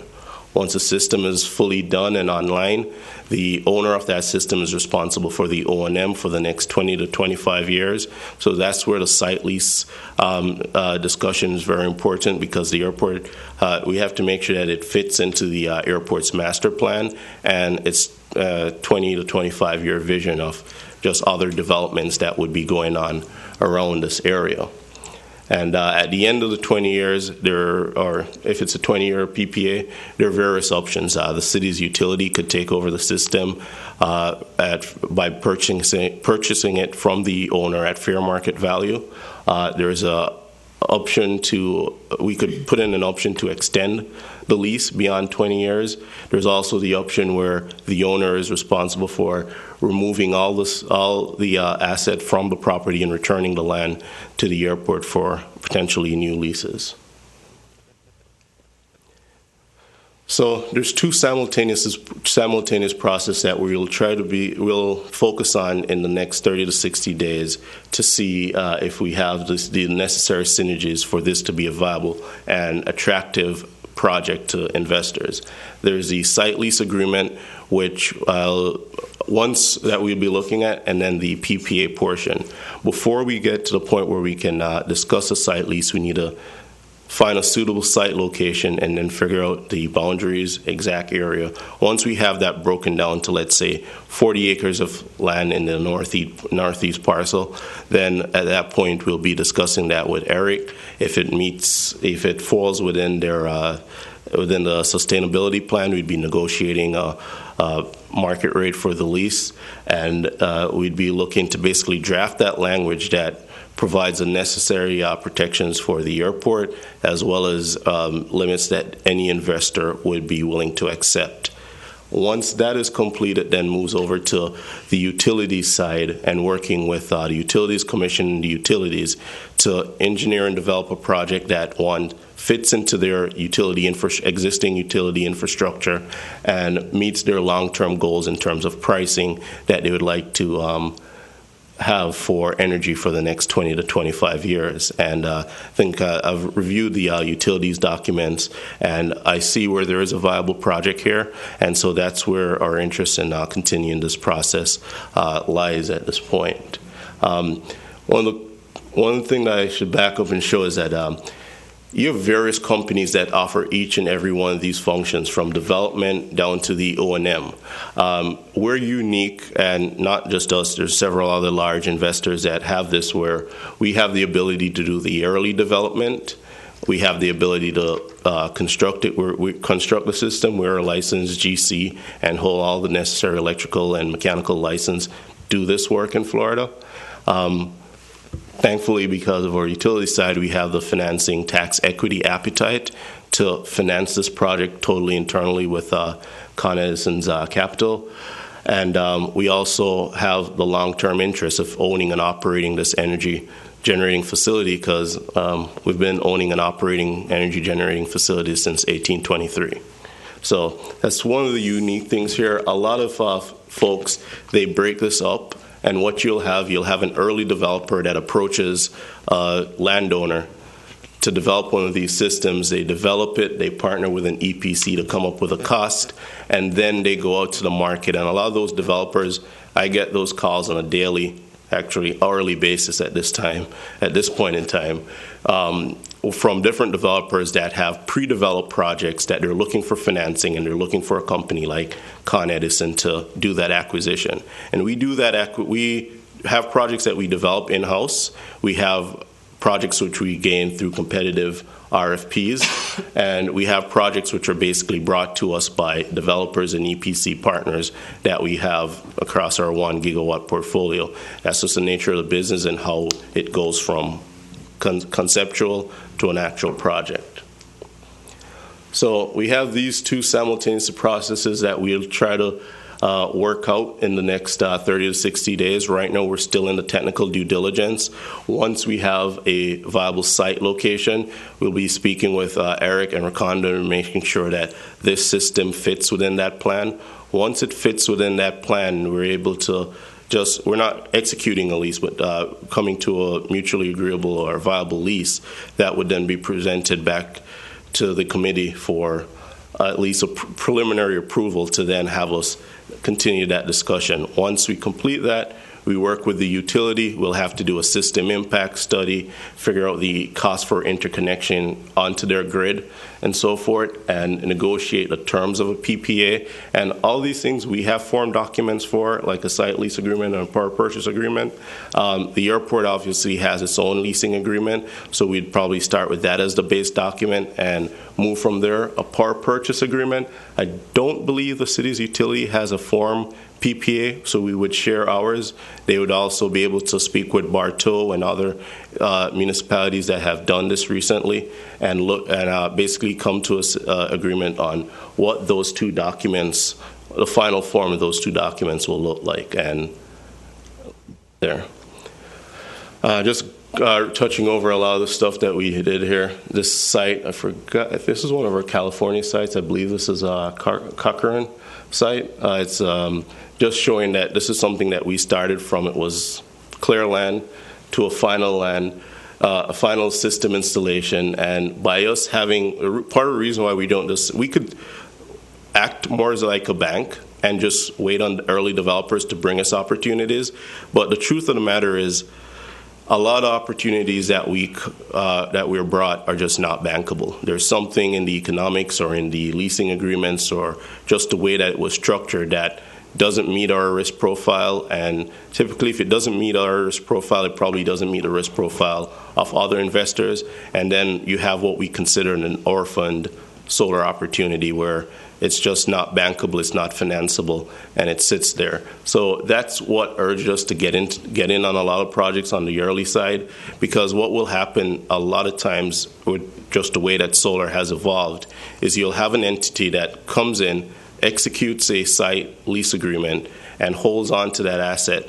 So they have site control, and then they try to develop a PPA, and that PPA is not financeable, not bankable. So they're stuck with that piece of land, and it just gets orphaned and sits there for years without going anywhere.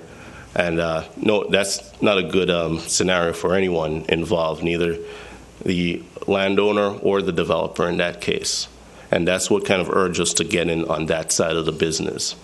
This is just more some of the terms and different thought processes that goes into coming up with a bankable PPA or bankable solar deal. There is, as you can see here, there's a lot of different factors that really we need to check all these boxes and make sure that they all meet the buying criteria of the final investor. And so all these things are what we're going through and doing the due diligence on right now, so that we know that once that RFP goes out, it's something that we would be interested in responding to. And if it meets our criteria, it meets the criteria for all the other investors, and then the utility would be able to get their most competitive PPA rate.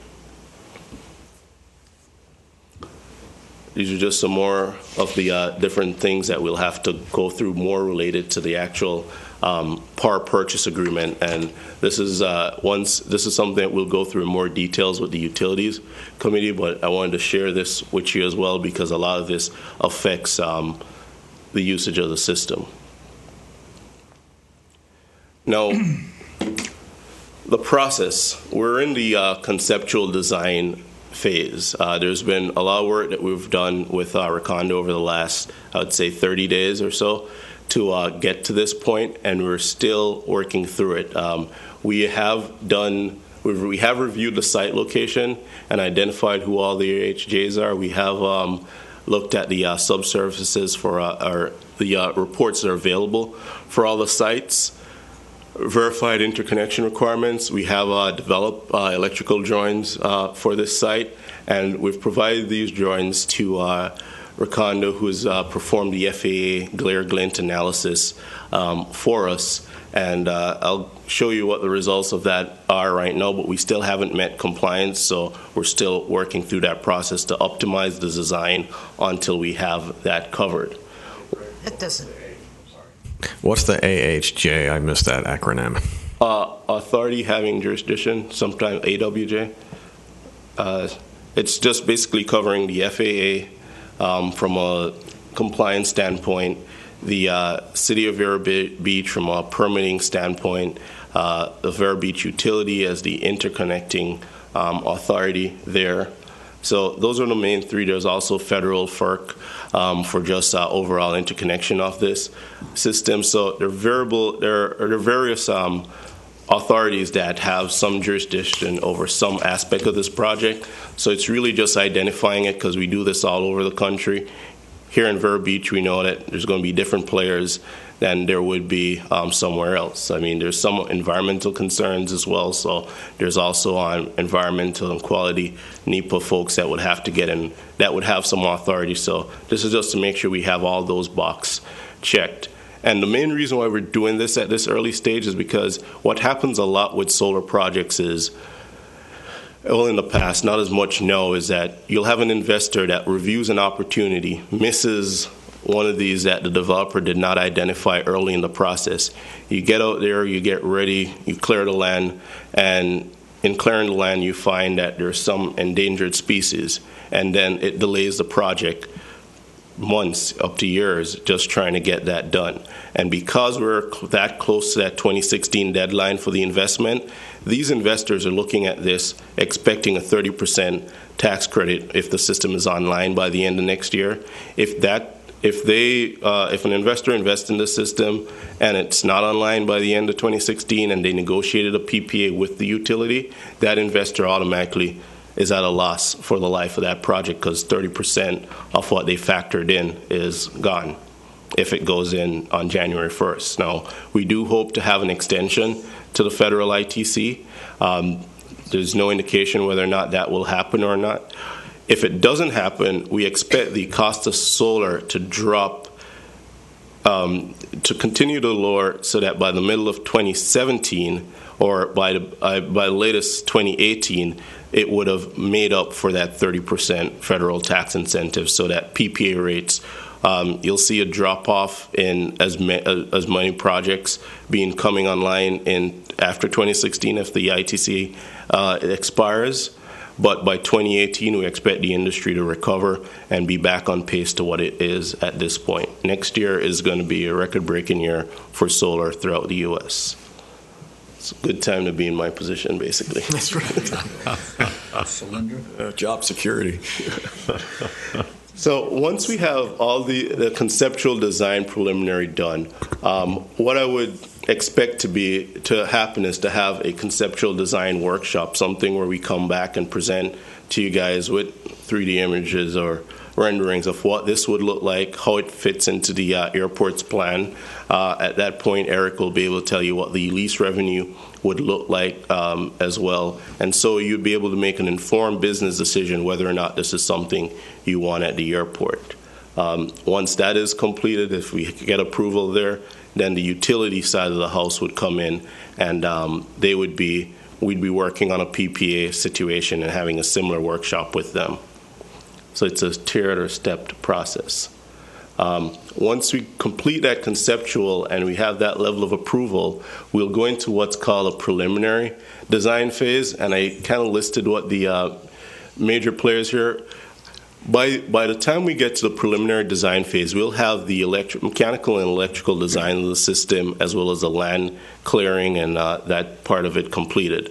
Most of this most of this phase is associated with identifying what all of our costs is from a pyramid standpoint, and also making sure that we're constructing a system that will last 25 years for any investor.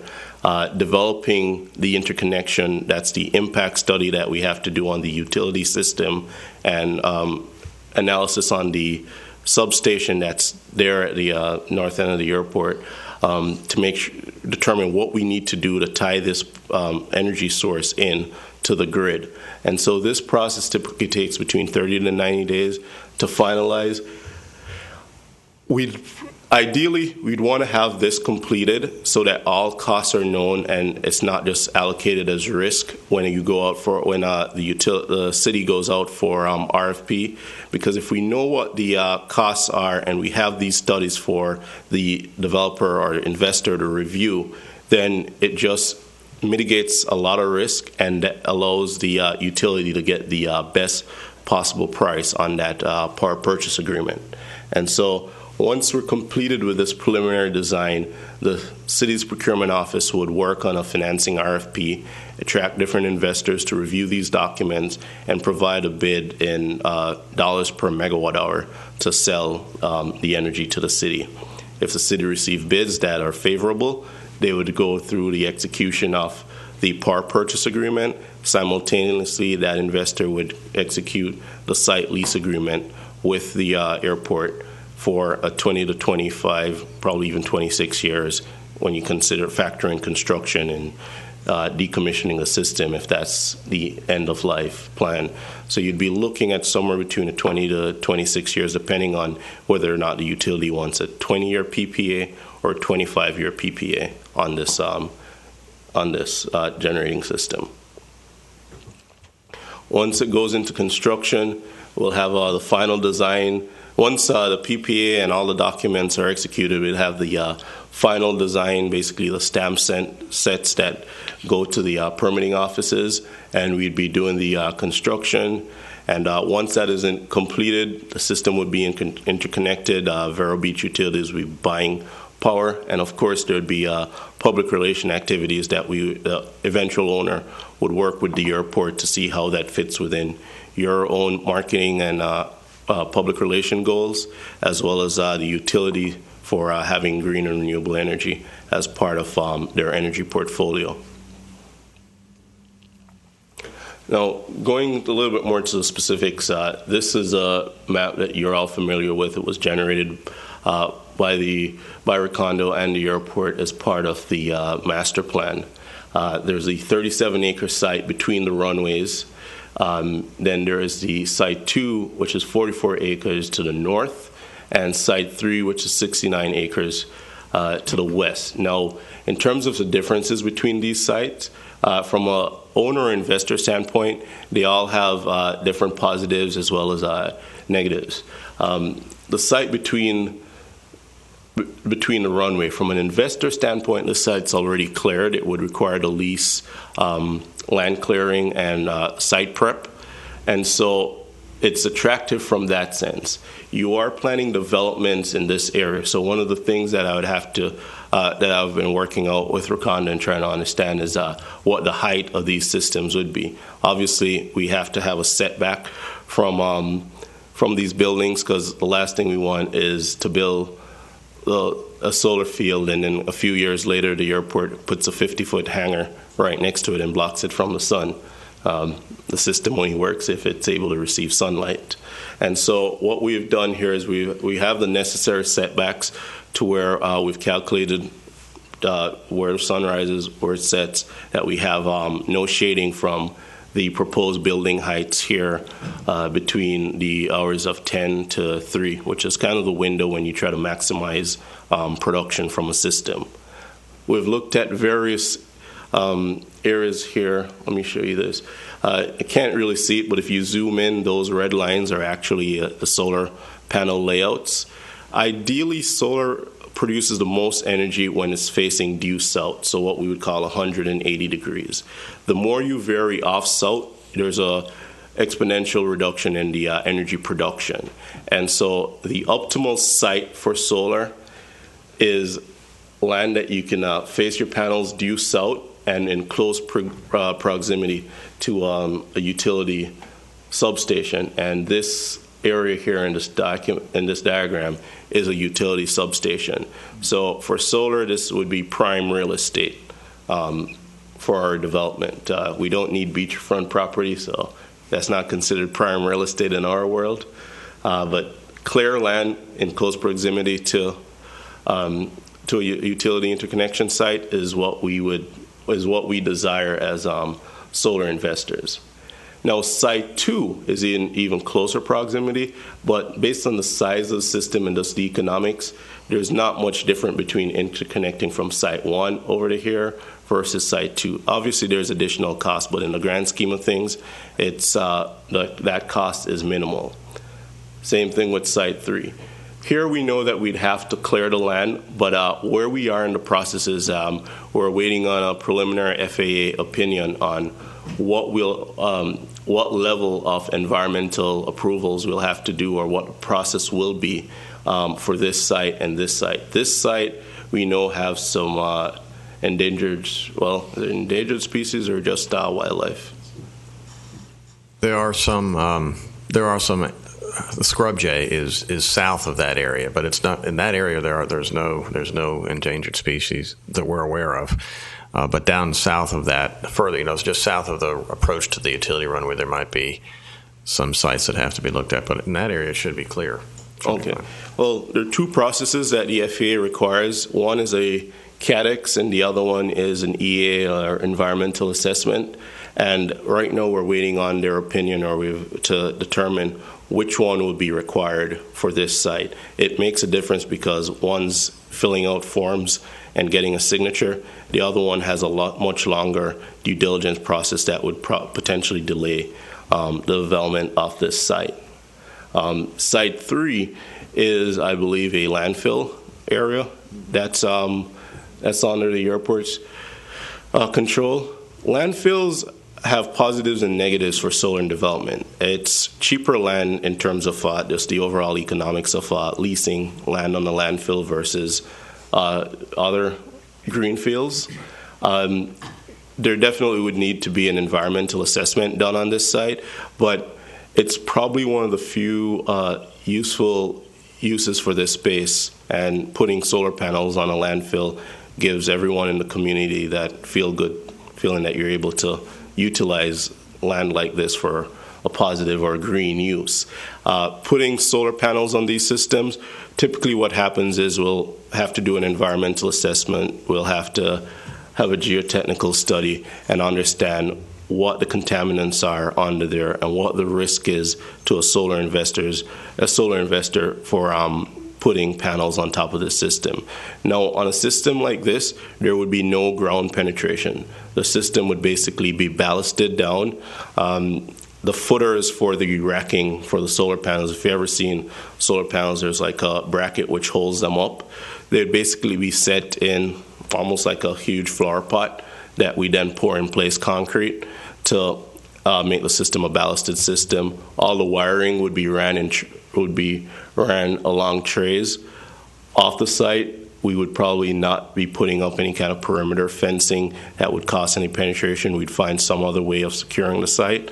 And so we'd be looking at not making any penetration on this site. And the environmental study and understanding what the risks associated with this site are in terms of the contaminants that are there. We'd have to review the environmental reports and so forth to see if this site is a viable site. Right now, we've focused on Site 1 and Site 2 primarily because for Site 3, it's the cheapest from a development standpoint, but it probably is better served in a separate phase for us to look at it, because it's definitely not something that we'd be able to finalize in the next 30 to 60 days based on the studies that needs to be done.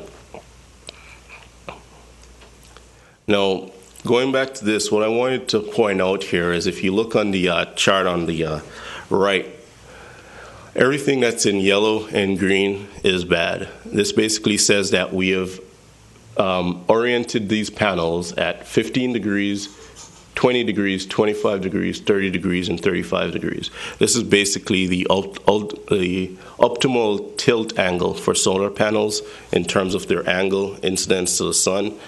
As we get higher from 15, the panels is basically tilt more vertical.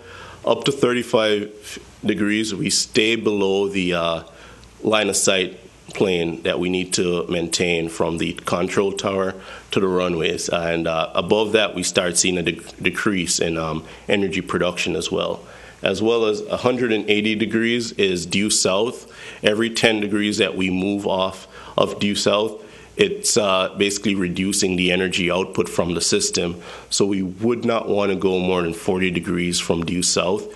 We can, but it would hurt the overall power purchase agreement economics because we'd still be building the same amount of assets for less production. So it hurts the economics.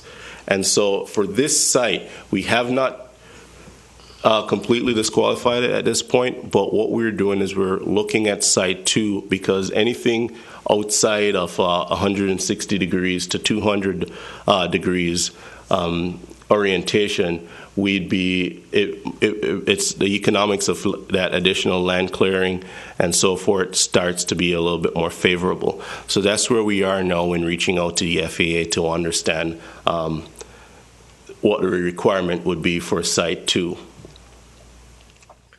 And this is kind of just, that chart's not really meant for you to be able to read, but if you look at basically the top bar is a proposed action. The first one is the categorical exclusion, and that's the CADEX. If the FAA comes back and says that, yes, this is a CADEX, this falls in the CADEX site, then we move directly to the left, we fill out those forms, and we get authorization or notice to proceed from the FAA with the project. If it goes the environmental assessment or EA route, then that's when we go through this big matrix. And as you can see, there are several steps there that takes a lot longer than the CADEX process. Now, once we get that back from the FAA, as I've articulated here, we'll be looking at completing a feasibility study, drafting a SAT. Once we find something that's within FAA compliance, we then identify what area we would need, present that to Eric and staff, and then start discussing reviewing the airport standard site lease. I'm assuming that it doesn't have any provisions in there for what a solar developer would probably want, so there might be a few lines added to it that would, of course, come to you for review. That's where we'd sit and review that with with Eric, as well as we'd want to look at it for that landfill as well, because if the landfill site is considered even a phase 2 to this, we just want to know what those risks are and be able to cover that in a site lease as well. And so once we have those things completed, there'd be a 7460 form that we'd have to submit with the FAA. Recondo, it has to come from the airport, so typically what will happen is we'll complete the technical analysis, we'll present that information to Eric, and then Eric, in association with Recondo, will submit that to the FAA, and it typically takes them 35 to 45 days to come back with an answer. It's usually a process where once you complete the technical analysis, you know what the FAA is looking for. So if you're within compliance, that's when you submit the form. They do their 30 to 45 days due diligence, and then they give you approval. I actually submitted one on September 4th. Still haven't gotten the approval yet. This is for another airport in South Carolina. But we've already gotten the interim from the FAA that what we submitted meets the requirements. We're just waiting on that finalization, and that is for a carport canopy at an airport in Colombia. Once that is submitted and we get that clearance, while that is submitted, we'd start the process with Vero Beach Utility to basically finalize and come to a PPA agreement that would be amicable for them in terms of the range of PPA prices that they should expect based on the costs for us to develop this. And those are metrics that we'd be able to present. And then once the RFP goes out, it may not be us at that point since we're so deeply embedded in the process, but maybe Con Edison Development that would respond to that, or just other investors. What we would do is we would provide all the necessary technical, legal, all the other documentation that the investors will want to review. And in that, Con Edison, doing this work, we'd put in there what our cost to build or EPC price would be for this system. Now, that investor has the option of building it themselves, building it with us, and just paying for those development fees that we have incurred to get it to this stage. And that's typically how solar works. On some projects which are a little bit more straightforward, where you just have a clear piece of land that you'd like to use for solar, a lot of times that RFP goes out at the initial stage for a developer. That developer then gets site control, and once he has the project developed, he comes to us or another investor and says, hey, what would be your PPA rate? And a lot of times there's no official RFP. But that limits the pool of PPA providers, because then it's just that developer that has site control that then solicits that. This way maintains the utilities' ability to competitively bid the project and get the optimal or best PPA rate, as they have done recently for natural gas. And that pretty much covers the process in terms of where we are and what you should expect as the next steps. From the airport standpoint, you can expect that over the next 30 to 45 days, we'll be working with Recondo to verify and validate that this is feasible from an FAA standpoint, and then discussing the site lease, and then at some point at the end of that process to come back and present those details to the committee to ensure that what we have identified here meets your vision for the future development at the airport. This is something that we've done with municipalities and local utilities in the past. This site here is somewhat similar. The neighbor is a water treatment plant, as you can see. Here, the neighbor is an airport and a prison and a landfill. So, I mean, there's limited, well, I shouldn't say limited. There's obviously a lot of commercial use that could be considered for a project. These are sites that solar developers like, and airports tend to like as well, because it's like, for example, that 37 acres between the runways. There's very limited stuff that you can put that falls below that 8 feet line where you'd be able to generate a land lease for it, except for just, I don't know if there's any other use for that site. It's probably one of the few viable uses. So a lot of airports are considering this. I do encourage you guys to reach out to your counterparts in Lakeland, find out a little bit more about what their experience was with that process, as well as the ongoing. It's definitely an educational process at this point. I know that this concept is new to the airport. The solar PPA is new to the utilities, so we're here to basically provide you with the technical expertise, the bankability or the financial expertise, so that if and when you decide that this is something that you want to do, you understand all the risk factors, all the variables that that should be considered, and it's not just something that comes at you at the end and in 5 years you have an issue. What's the cost of solar farm, energy produced by a solar farm versus energy produced by natural gas? Good question. There's variables. If you're looking here in Florida based on the amount of energy that's produced from a solar farm versus the cost to develop a solar farm, expected power purchase rates, if you're looking for a fixed rate for the next 25 years, is somewhere, we've seen variations in the last year and a half, and they've varied somewhere between 6.5 to 7 cents a watt. Now, the city of Vero Beach sells electricity to the customers, I think, at above 10 cents, all the way up to about 12 or 13 cents, depending on what rate code. So the city would be able to procure the energy at a lower cost. There's different factors that would have to be considered by the utility. They also have natural gas that they procure, and most of these have escalators. Now, a natural gas rate is probably in the low fours or around about 4 cents right now, but it comes with an escalator or it's tied to some index. And if you plot that out over 25 years with that escalator, it raises to about 7 cents by 2023, 2024, somewhere around that time. Solar could be tied to that same index and start at 4 cents. That's an option for the utility. Most municipal utilities, when they do solar, as a few years ago, you'd see a lot of escalators. Now, a lot more folks are looking for a fixed rate PPA, so that they can basically use this as a hedge against natural gas inflation in future years. That's a lot more complex process where the utility and their consultants that help them with their rate planning would have to do that analysis. I've reviewed the numbers for the city of Vero Beach.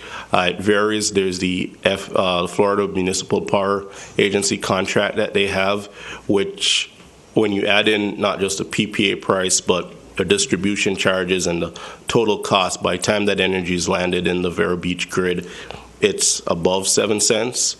There is the natural gas, or the option to go out to the market for natural gas, and there are some projections where that starts in the low 4 cents and then escalates up to about 7 cents for 2023. There's the OUC contract, which I believe that's in the 5 cents, 5.5 cents, or I should say $50 per megawatt. Or when I say 5 cents or 7 cents, I'm talking kWh, because that's what everyone relates to electric costs. But in terms of selling on the large utility scale market, that is converted to megawatt hours. So we're talking the same thing, $50 to $60 a megawatt hour. So just the economics of it, solar will fit in that mix. If the city is looking for a fixed rate to hedge against their natural gas expectation, it will probably come in a little bit higher than where they are now. But by 2023, 2024, based on whatever index they're tied to on a natural gas PPA, it will probably be higher than the solar. It's one of those things where it's just down to market risk and analysis. We believe that we'd be able to help guide the city up to the RFP point of what to expect. In terms of investors in solar, that is also a very volatile market. You'll have companies like us, companies like NextEra, FPL's parent company, that will invest, and these are large, long-term energy investors, as well as you'll have just capital groups where they have the tax appetite. These are companies or individuals that have made a lot of money that tax year, and they're looking to monetize their tax equity, and they'll form a consortium and invest in a solar farm. A lot of times those are local folks from the community. They may have different internal rate of returns than a corporation or a large investor that's looking for it for beyond 20 years. Now, another thing to think about there is that a lot of folks are not in the long-term ownership of systems. So when a PPA goes out, you'll have an owner that basically invests in that asset with the intention of taking the tax equity after the first year, amortizing, taking the bonus depreciation over the first 5 years, and then once the asset has depreciated off the books, they then flip that to an investor like us or someone else that's invested, that is looking to own an energy generating facility for the long term. So there's a lot of players, a lot of variables. We're basically here to guide the city through the process and the airport through the process. If in the end, in the next 90 days, we come to a viable situation and there's a solar farm here, that would be a win-win for all included. We just want to make sure that to get to that stage, we're looking at a project that is viable and bankable.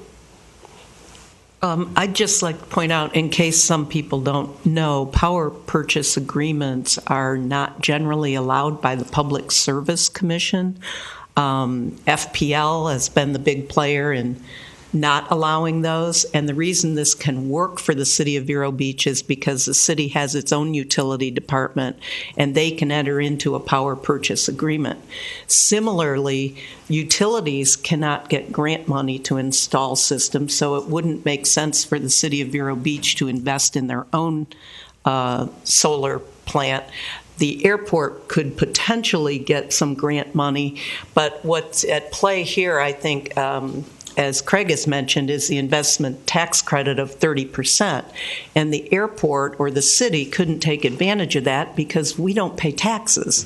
So we couldn't get the 30% back. So this seems to be probably the most viable way of proceeding with having a large-scale solar farm in the city.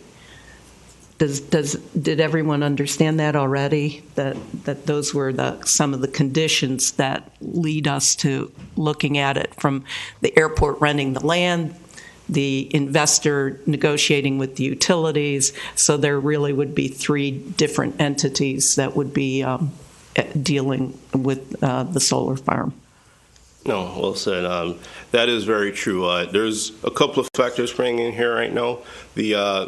The city's utility is looking to decommission and shut down Big Blue, the power plant, and that system produces, I think, about 9,200 megawatt hours a year that is produced here in the city.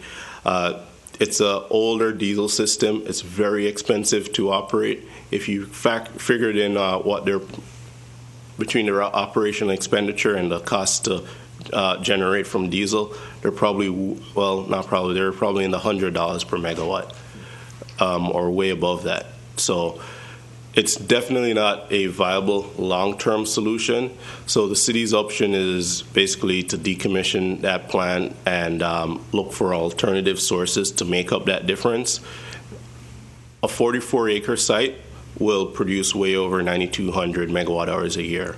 So that the city could, quite honestly, lease that land from the airport or some other arrangement for the land and build the system themselves.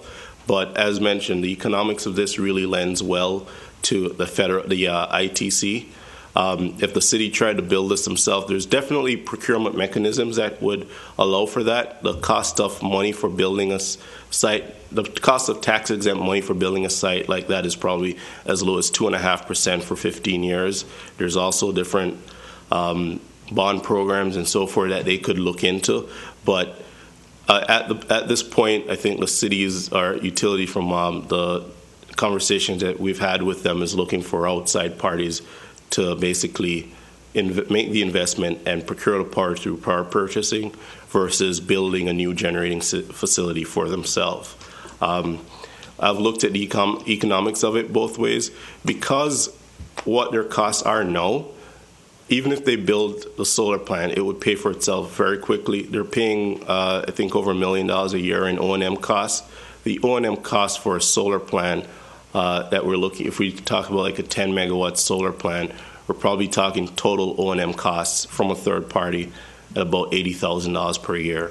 So just there, the system would have a pretty quick payback. In terms of the panels and the system itself, in terms of useful life, the panels are warranted for 30 years, and that warranties for 80% of the initial production. So the panels do degrade over time or degrade. So at the end of 25 to 30 years, depending on which manufacturer we go with, those panels are warranted to produce 80% of their original output. The inverters all come typically with 10% or 10 years warranties. There's an extended 10-year warranty that's available, so you can literally build a system and be fully covered over all your major components for 20 years. There's no moving parts, so it's just steel and wire that will stay there as long as something doesn't happen to it.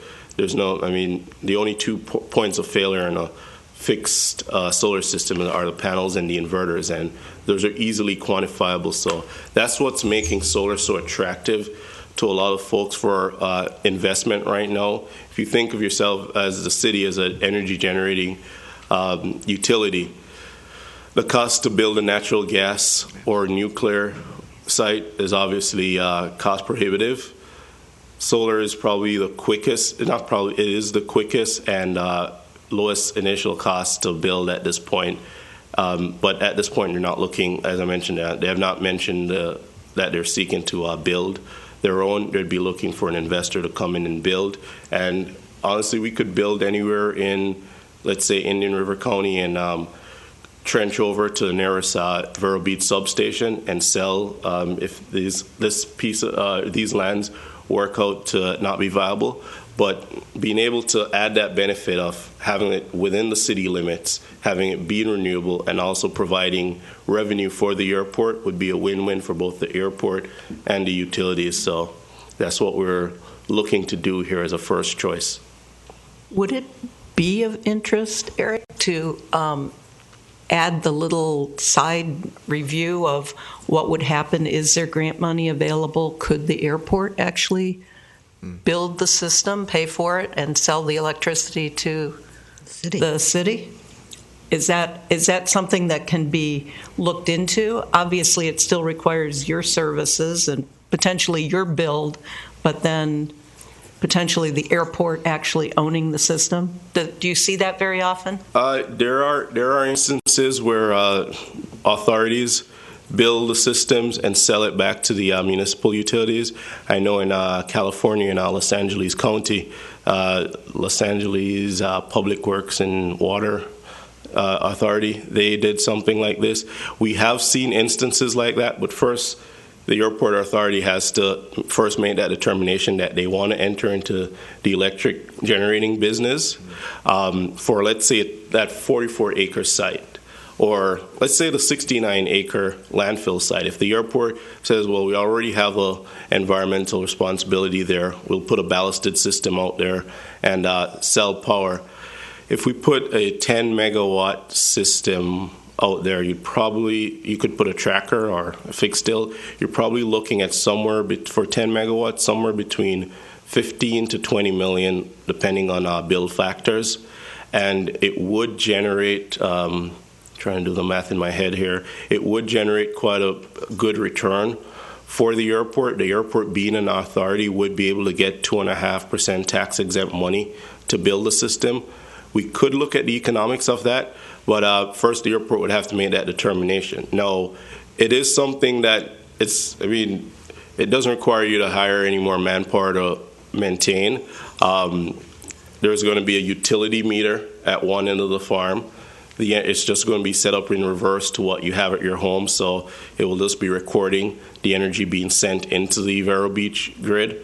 The city would then obviously pay the airport for the power that's produced, and the airport would have those assets, and they'll just be recovering their initial investment. There's 2.5% money available that the airport could look at if that's something that they'd want to do, and obviously you have access to grants that we would not have, but you'd have more knowledge of. But that is definitely something that could be looked at. I know the Florida Brownfield Associations, they do have some grant money limited for helping with developments on sites, on contaminated sites. So you could look at that. You would also obviously have your federal grants that you could look at. And it's definitely something that's viable. I've seen it done before. I'd have to find some specific examples so that you could review. And then, of course, the long-term O&M. We could offer an O&M contract. You could go out for bid for an O&M contract, and there's no moving parts. So the airport could also hire or train electricians that are already on staff, or probably guys from the plant that have been working there that would be looking for employment once that plant goes offline, to do the long-term O&M on these plants. FSEC, Florida Solar Energy Center, this is associated with UCF. They have training programs on the O&M. So it's definitely something that's viable that we could sit and work out a plan, let the airport understand all the costs and the long-term O&M. Solar, if the panels are out there, it will be producing energy and sending it to the grid. So it's not the hardest business to operate at. So the airport could consider that. You said there could be potentially Department of Energy grants. Didn't you say that at one point? That no, not for me, no. But I mean that we're not an airport authority is probably one thing to keep in mind. We're a department of the city, and so would generally be wanting to work in partnership with our parents, in general. So, it could potentially. I think all things are open, and that's why we have these discussions to potentially look be outside that the box. We get the revenue. If there is any grant money, that could offset the fact that we can't take the tax credits. If the and we'd be in city, control, and if in the case we still, needed to use that property for something else. If the city's still getting the same benefit in terms of the cost of the power that's being put back in the grid, it probably wouldn't matter to them paying a third party or paying another enterprise within the city. So, Pete, have you ever seen something in Florida? Probably would be what we want to look at too. Something that's already in the state and meets the state requirements. Are you aware of any grant money that would be available for something Pete, like can that? you come up to one of the mics here so we can get you on there? Sorry about that. Craig, while we're waiting for that, has any of these solar farms ever survived a hurricane that you know of?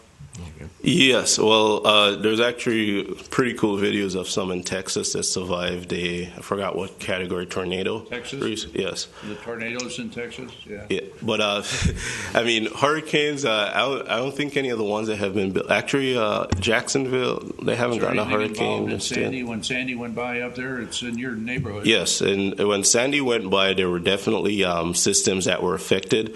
The systems are designed for the wind load in the area. So part of our due diligence and analysis of this, and to get the permits, the structure would have to withstand the hurricane wind loads for this area. And so we'd Miami be standard. by Miami standards as well. So we'd probably be looking at somewhere in the, I don't know how far inland we are, probably looking at somewhere between 120 to 135 mile per hour wind zone. Probably more like 140 to 170 for our area. Oh, okay. Yeah. We're only 6 miles from the ocean. Is that close? Sorry, I'm from Miami. And that. Well, I mean, we have a little bit lost in terms of proximity solar to the panels water on roofs already in the area, and I guess they're built to withstand the current code. Yeah, my husband installs solar panels, and they have to withstand. They have to meet code. All the racking and the panels themselves, the attachments, anything like that. In fact, through the Francis and Jean, I would say, and these include pool systems, hot water systems, PV systems, we lost less than 5%. And oftentimes the roofs under the panels were the only thing that was still in good shape on a house. So, I mean, a hurricane's kind of a crapshoot anyway. Yeah. But yeah, this system would have to meet all of the wind loading codes. It would have to meet all the codes because obviously the long-term investor is going to have insurance to protect himself from stuff like that. So the insurance underwriters are going to review those documents. You won't have a system that's built by anyone that isn't built to code. from that standpoint. The weakest point in the solar system is the inverters, and you have a 10-year warranty on it. And the cost of that is going down great as well. So a lot of folks, we still take the extended warranty on all of our inverters because it's cost effective for us to do so at this point. But from where we anticipate the prices to be in 10 years when that warranty is out, it's right at that point where you'd probably just consider just saving that money and buying an inverter in 10 years if it fails. The technology is advancing so rapidly. Exactly. That's correct. The costs are coming down significantly. Eric, I have a ballpark idea. I thought, do you have an idea what the airport spends on electric every year? And if we had a solar farm, would that expense go away now? Well, I think the first part of the question is how much we spend. It's about $150,000 a year, a little bit under right now. The rates have been coming down and we're paying less. Plus, we have LED lighting now installed, so that's been helping. We're probably about $130,000 to $150,000 a year in electric costs. Now, could we have that included in the agreement? I think we could probably include that somewhere in a mutual understanding between the developer and the city utilities and the airport, such that the electric that bill would be covered somehow. Or we could just do it simply as we just lease the land, and then we're out of it, And the rental, the lease that we're looking at, if we were to do all three sites at current market rates, we're talking about $1.3 million in rent, which would really assist us. And I think Craig's probably saying, well, we weren't thinking quite that much. So that's where the negotiation comes in. We would have to do something that's fair. Obviously, some of the property is not leasable, for anything more than 8 feet tall, or whatever the height is. So you come off of that somewhat. But, so anywhere from, $300,000 up to $1.3 million, somewhere in there in rent, depending on how many of these would be developed and how it goes. And that's where we're all going to be getting to in the next couple months. Yeah, and Dick, I think what you're thinking of is something called net metering. They're talking about tying the system directly into the substation, so it never directly goes to like the terminal building. However, the airport could also consider putting up a canopy system over the parking lot and then feeding that production directly into the terminal building, and at that point any excess would then be fed back into the grid. So that's an option on a smaller scale, but the size of this system, I think you'd probably blow up the bill. I don't know. You want it to go back into the substation. If we build a solar farm, then definitely it would be more cost effective to put it into the grid. Right. However, we can. If a subcontractor is mobilizing building here for either the airport directly, who owns the system, or for investor, cost of scale, they can always build an area that offsets the airport's bill. Vero Beach Utility does have a net metering, and this is one of the few occasions where having a high utility rate is good because it would reduce the payback on the system. The airport would be able to probably get that to be a budget neutral scenario where if you don't invest the money out of capital, you take out a equipment financing lease, and those are usually amortized over anywhere from 7 to 15 years. You could always set up an equipment lease and have that system built, and the cost of the annual lease payment would be equal to what you pay right now, or actually less than your annual utility bill. And so it would actually result in positive cash flow for the city without a capital outlay. That's basically the program that we're installing now at Indian River County School District. It's basically in all the equipment, all the upgrades that we've done, their lighting, HVAC controls, are being paid for through an equipment lease, and it's less than they're currently paying both FPL and Vero Beach Utilities for the operation of those schools. So it's a way of meeting your sustainability goals for sure, and then also doing it without any capital outlay. So that's something that you could consider. Canopies are There's quite a few airports that have solar canopies. A lot of times you'll see once your rental concession grows and you have more and more rental folks in the airport, then they start pushing for covered facilities when they renegotiate their leases. Canopies are a very good use for that. In fact, the steel structure around it makes for good advertising for a lot of folks. We're building a canopy right now in Columbia, South Carolina, and local businesses want to advertise on the steel. If it's a car rental, they can always just put their signs on it once they, as part of their lease agreement. So it's definitely something that could be considered for airport parking, as well as folks that travel. I don't know, I travel a lot for work, and I always try to park in the garages at the airport because I'll be gone for 3-4 days and come back and my car is covered in airport construction dust. So if I'm in the garage, I try to keep it away from the weather. I'm pretty sure as you start your flight service that folks that travel to the Northeast won't mind leaving their cars here. And then the electric vehicle charging stations, those are very cost effectively fitted into these programs. That's going to be a push that you'll see in the next few years where they try to build out the electric vehicle charging point, basically a grid network, so that within every 50 miles, EV car owner knows where he can go to charge his car.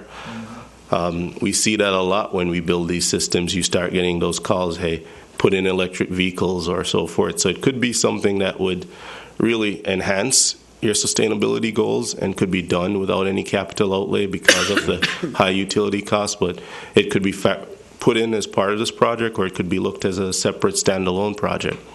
Yeah, one of the things that we wanted to do, this is a 20-year master plan, and we were trying to be forward-looking throughout this process, and we're not just planning for what things are right now. We're trying to look ahead for improvement in battery technology, how vehicles may change over time, the need for additional energy diversity. So all these things go into our thought pattern. Now we just need to get more information and come back to you all with whether or not it's actually going to be feasible and how it's going to work. Like, would we be able to still do this in 2017 or 2018 with the reduction in the federal tax credits? And it sounds like if solar panels continue to get cheaper, you're almost at a wash in a few years. So maybe the same economics work. All that sounds good to me. Don't you think, Eric, in the future that pretty much all your tenants as well as your own equipment are all going to be EV vehicles on the field? Possible. I mean, it's all of they're going to work out economically. The cost is still pretty high for the vehicle right now. As things start but the subsidies are there too. If those continue, that's all good. I mean, subsidies usually don't work too well for governments, but for private entities they do. That's one of the issues. Do you guys use golf carts or vehicles to? We haven't had a need for that yet, but we are looking at that with some of the airline activity coming up. Right now, we've got a 1986 gas-powered pickup truck. I mean, a dump truck that's been there for quite a while, and the cost effectiveness over that period of time is pretty good just using gas. But as we move forward, we know things are going to be changing too. We had a question for Pete. He's just about falling asleep now. What was the question? Funding? Is that the question that you have? We've seen funding of these systems by FAA, and in the state of Florida, have there been any kind of situations where the airport actually owned the facility? I think that was the question. Was that?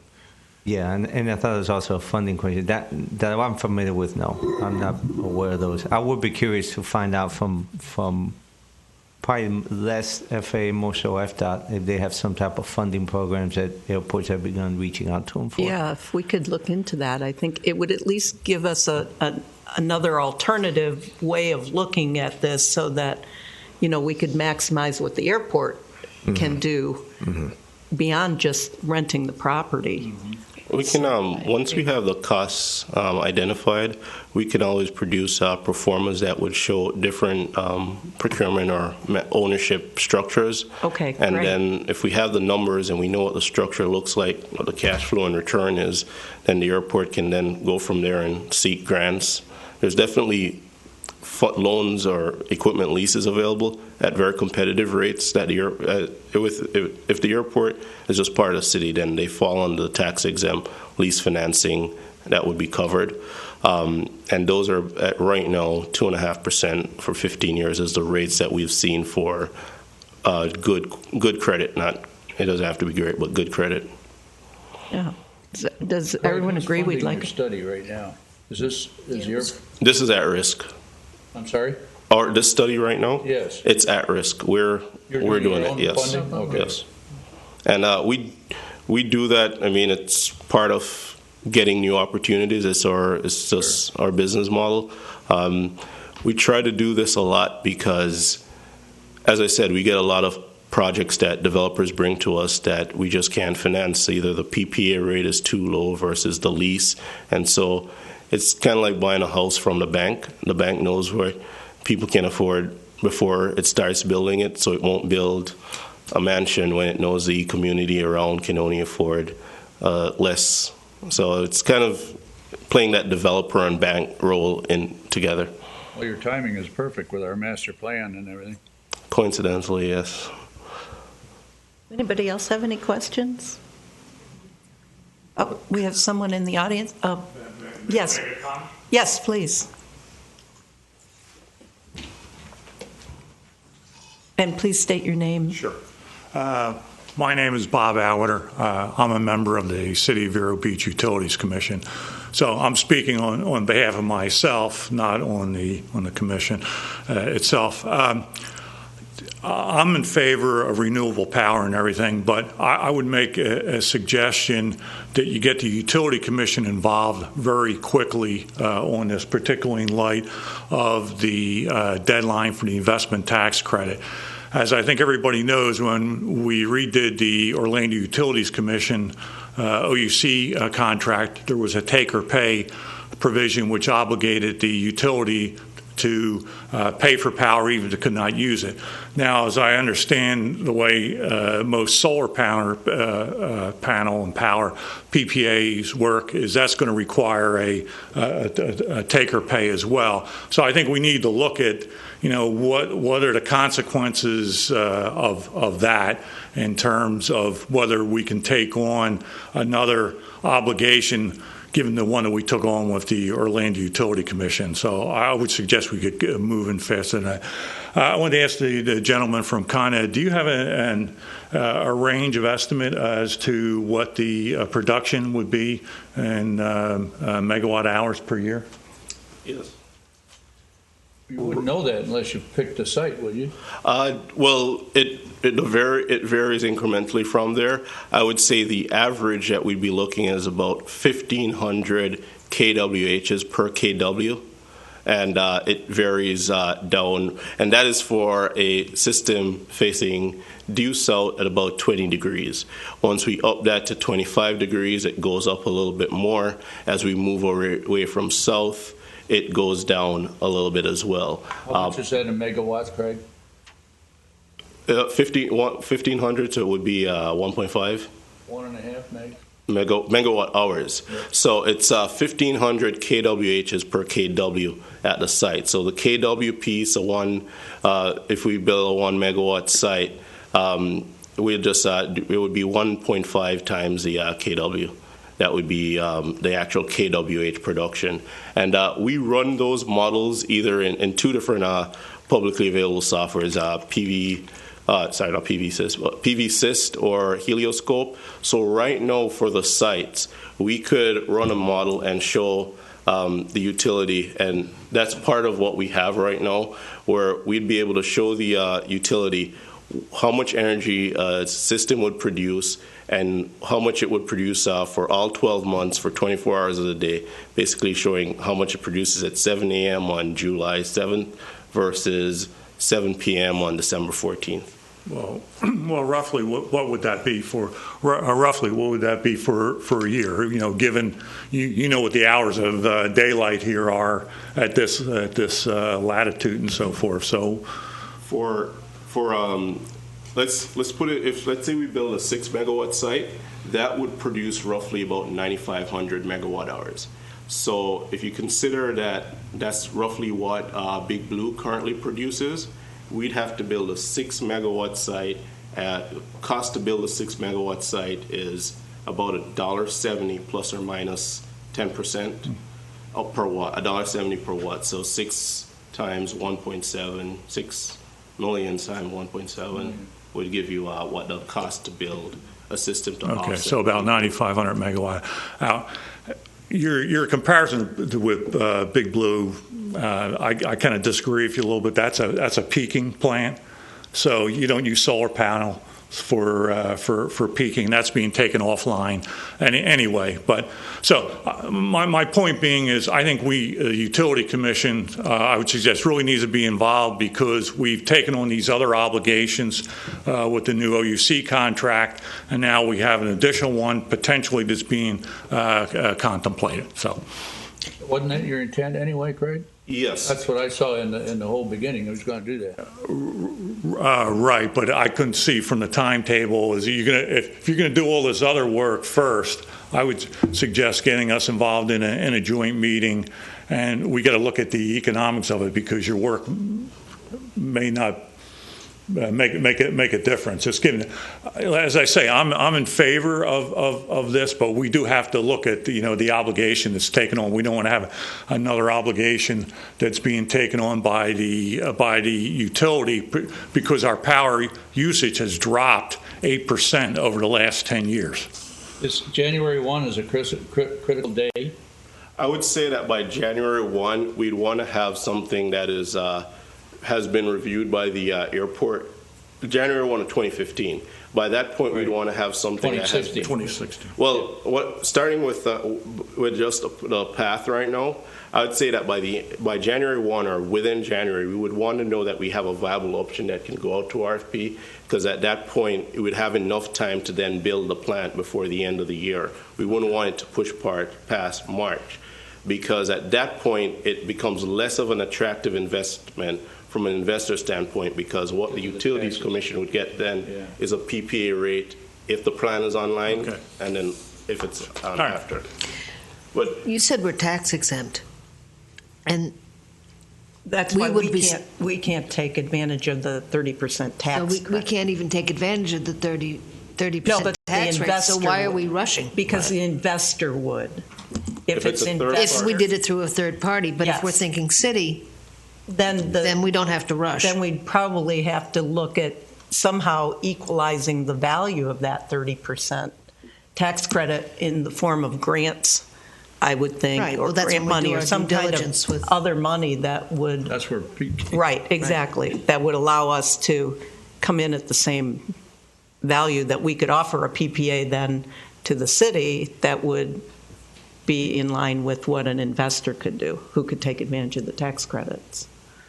no, there's a couple of things there. If a third-party investor owns the sites, obviously they have ongoing taxes as well. They have the sales tax, they have the property tax Right. as well. So you'd have to start factoring in those things, because their cost of money is always going to be at taxable rates, while the airport's cost of money is at tax-exempt rates. So there's a balancing point there that would have to be factored in and figured out. In terms of the process, right now we're putting together the conceptuals and getting to that point where we'll say a 10 megawatt site is viable. This 10 megawatt site is going to produce X number of energy. And at that point, that is where we'd want to get the Utility Commission engaged. And so we're still in this first conceptual phase. And I would say this is something that within the next 30 days, we expect to have completed. Where it says here, Vero Beach, CES, Recondo Conceptual Design Workshop. This is more because it's a bullet point. The plan here is basically would be to have two pieces to that. One with the airport directly surrounding the site lease, and one with the utility committee to understand how a 10 megawatt site would work, or just throwing out how, based on the available area, would work within your PPAs right now. Save time and effort.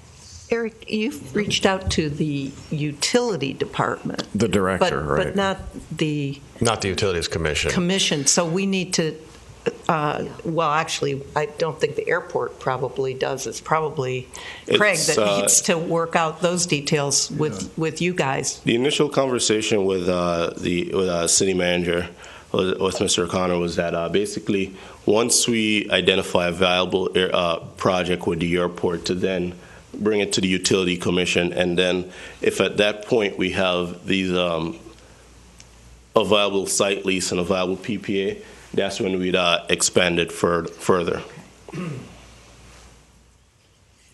And so that has to happen in the next couple of months. Yes, we would be expecting that within the next few weeks.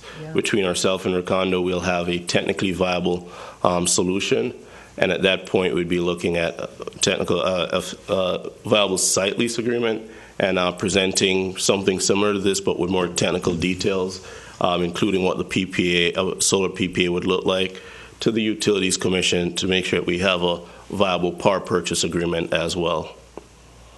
Pete, how would that affect the 20-page submission to the FAA? It does not. Can It we does just not.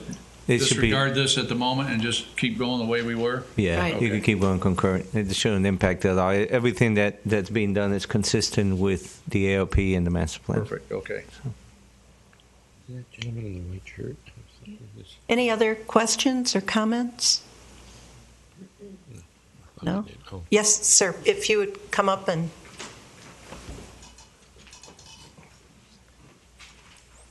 please state your name for the record. Good morning, panel. My name is George Bashinsky. I'm also a member of the Utilities Commission. And my question is simply, could we get a copy of this presentation to familiarize ourselves? Greg's presentation?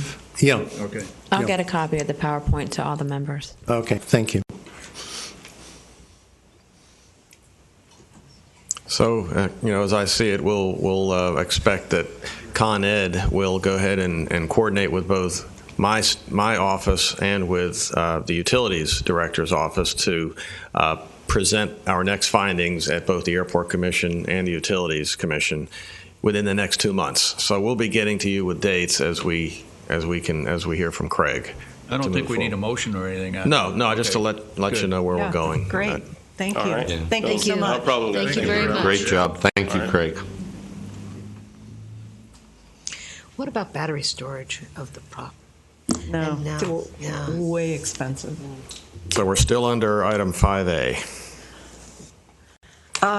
Yes. Any comments about the master plan? I think what we're looking for here, Eric, if I'm not mistaken, you want us to give a yay or nay to send it up to City Council. Correct. Okay. With any comments or changes or suggestions, which have been made and I think noted by Pete already in the discussion, but if there's anything else, if you all have any comments about the document or would like to see anything tweaked or changed, now's our chance.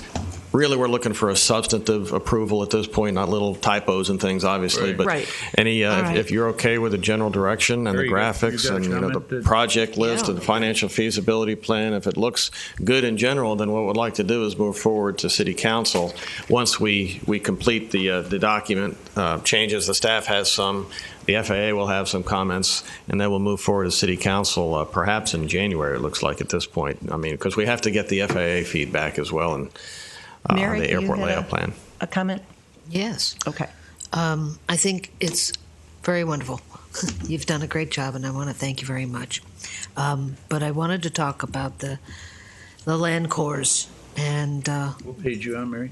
I'm looking at Exhibit ES2.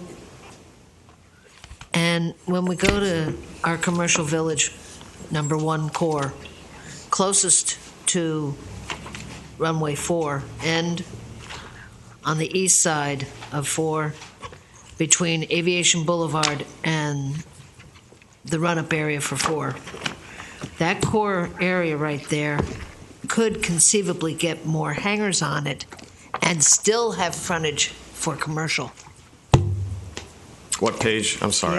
If you could go to that on it's the regular land cores, Exhibit ES2, it's, What section? yeah, it's in the beginning. It's in the very ES2. beginning of the, Let's see if I can find it here. if you brought up Yeah, the very an airport beginning. layout plan that shows the different regions of the airport. Okay, ES2, Yes, land cores. Okay. right. If you go to that, the purple section known as 1, which is the commercial, Yes. if you if you came off runway 4 in the taxiway area, you have a good 10 acres there that could be used for hangars, additional hangars. Good-sized hangars, what the airport master plan said is most favorable. We could fit another large hangar right there and still get a bunch of commercial on Aviation Boulevard. You see what I'm pointing to? Yeah, I see where you're pointing to, but I don't. I think, Pete, if you want to take a look at that with Remy, I think she's talking about the east side of the core 1 there. The very, I'm sorry, the the very west west side. end West side, of one, closest to the taxi. That we could use that as joint aviation and commercial, is that what you're saying? That's where we built the new hangars that the airport has an office in, right there by, ES 11. just to the west of the storage place. It's very hard to explain that. I'm sorry. That's all right, we're with you now. Okay. Like all through there, you could put a very large hangar, you could still get all the commercial all through there. Mhm. I'm sorry. That's Oh, I got it. We don't have it available, but I'm thinking right in here. This whole area here could be one large, you could continue these hangars into here and still have commercial through here. Does that make sense to you all? I know there was some talk at one point by, it was Jay Berklew, that somebody wanted to build an FBO there that would service the sports village, kind of be a across the street type of thing. I know he had mentioned that to me probably a year and a half ago, but I don't know if anything ever came of that. Is there a canal there? There's Yes, There is some, there's some significant drainage Between the facilities. run-up area and the commercial village area. But just to the east of that is room where the taxiway goes to those hangars. So it's where there's asphalt that could get you there. It's be crossing one small creek versus the big canal. Yeah, well, let us take a look at that in discussions with Recondo, if that's okay, Mary. We'll see. Oh, super. I have to go back and look at the detail on that one. It's hard to that tell. I thought would be a good aviation use for that property. Okay, then that's my first thought. Let's go on to number 2. Can I ask one quick question? Sure. Can you clarify the core you're referring, is that within core 7 or within Core 1. Core within 1. core 1, okay. The west side East of Core side. 1. Yeah. Okay. The west side of Core 1, Got it. east of the very end of 4, Okay, the got it. beginning of 4 there. I'll show you. Okay, on 6, the extension of the runway protection zones into the Core 6. If you go to the west there, that should all, you were talking about using the solar farm for portions of that, but not for the full extension. If you were to take the 2 lines and continue it out, I would like to see that area to have the easement completely cover that area, and then no development there other than solar if available, if it's viable. I don't know if solar would be, you'd be looking at that on the approach. Right, I think the solar was over in 5. I think It would be facing south, though. Yeah, be right So here. if you're coming in this way, the panels would be facing this way. this is what I'm, Yeah. Yeah. just I want it extending extended it out, this way. Right. including this entire area as non-developable, Right now we're using this as solar. other than for light Wants to solar. do this.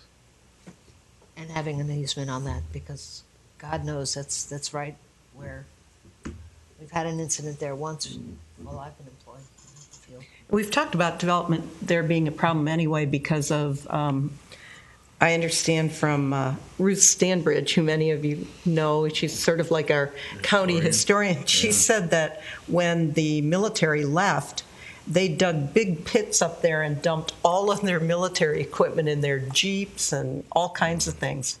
I think it should be the next Vero man. I'd like to see some of that stuff.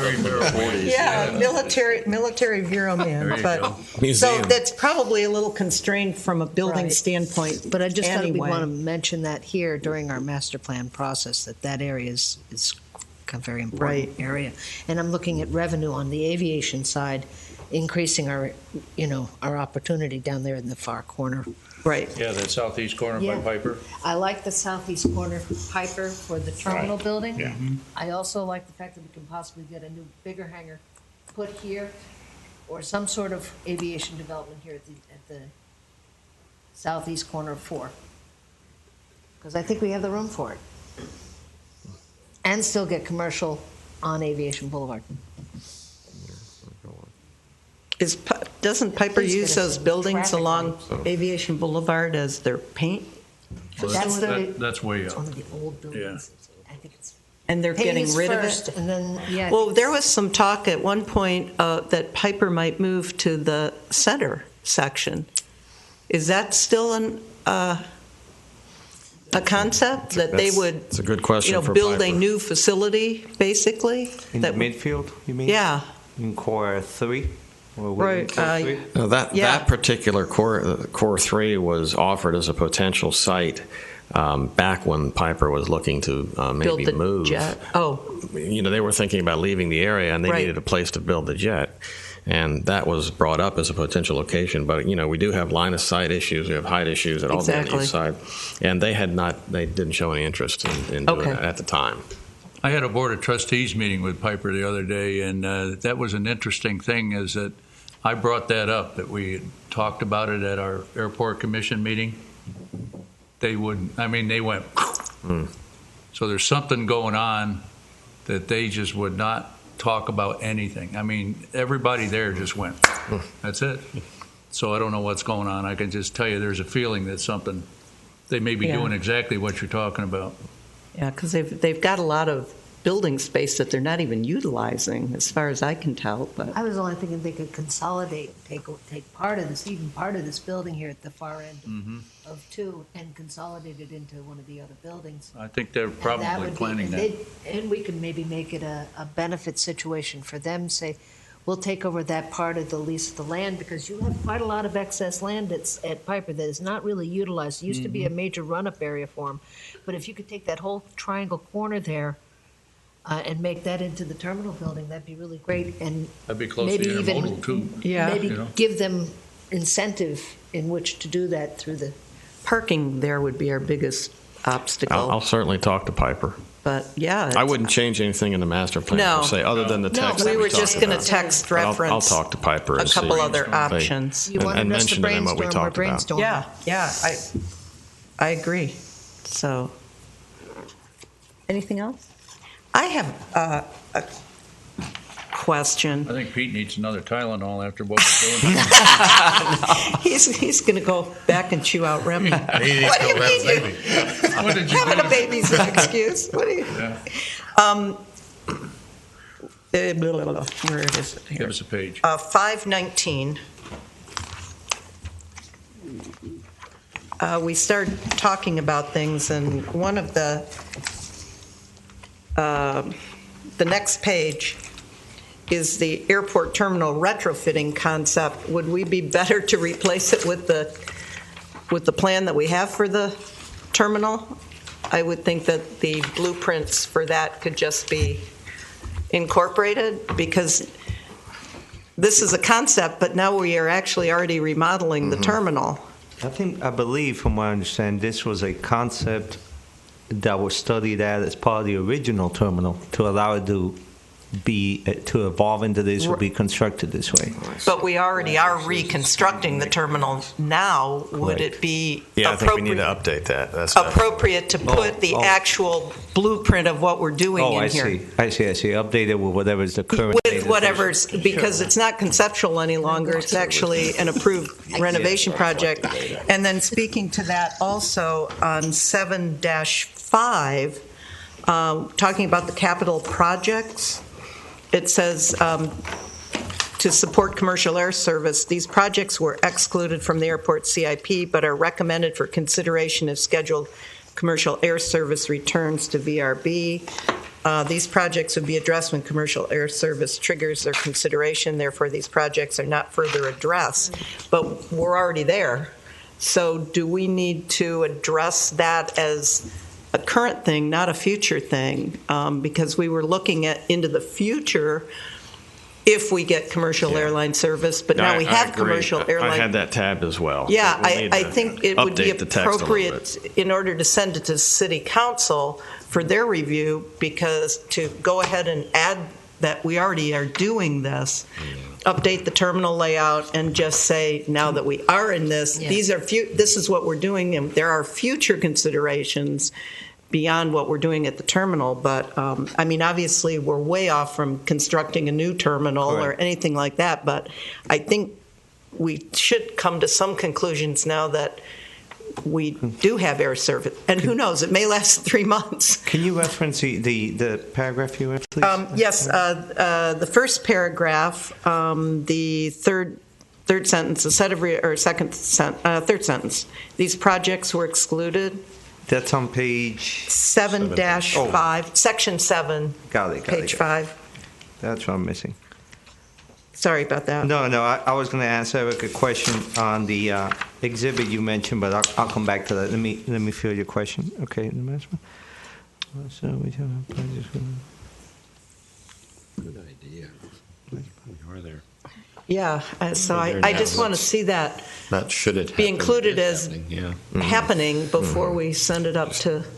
Update the tense, to the present tense Yeah. a little bit here. It was Exactly. Yeah. a lot of this was probably drafted months ago. Yeah. Well, There's a it lot was, of areas. and I don't think we actually expected to end up with airline service so quickly. Well, and the text needs to be also reflect a little bit, because it's not that though. I think the wording was probably bad. Now you flag it. I think his intent was not just returns, but the magnitude of which settles and drives the need to expand facilities within what you have now. We just need to say with airline service. Starting at a limited basis or whatever, these are the future projects that will probably come into play. But this is currently what we're already adjusting the terminal, and I would like to see the blueprint. I mean, I guess you could probably take it right off the blueprint that they submitted. Eric, I was going to ask you just a question, going back to that question on Exhibit 5-5, and I was just looking at the sources. We have dated 2015 here from Donadio and John Dean and URS. I guess the dates make me believe this was it, but you're saying this is not the current design? Is that the right group who's designing? It's just not the current layout? Wait a minute, we're looking at... No, we had a local... Who did the terminal layout? Oh yeah, no, this is not the current layout that's shown in here. This is the I think the latest conceptual that Remy's group put together. Your group, and then but we have an updated one that has been TSA approved. Got it. That needs to go in here because that's certainly. I think it would be relevant, considering... As you've said, it's been moving so fast. Yeah. The text, these documents can't keep up with what's happening. Exactly, because, again, on 5-7, under focus goals, develop a strategy to restore scheduled commercial air service. Mm-hmm. Well, apparently it worked. Right. We're already there. So, and like I said, who knows?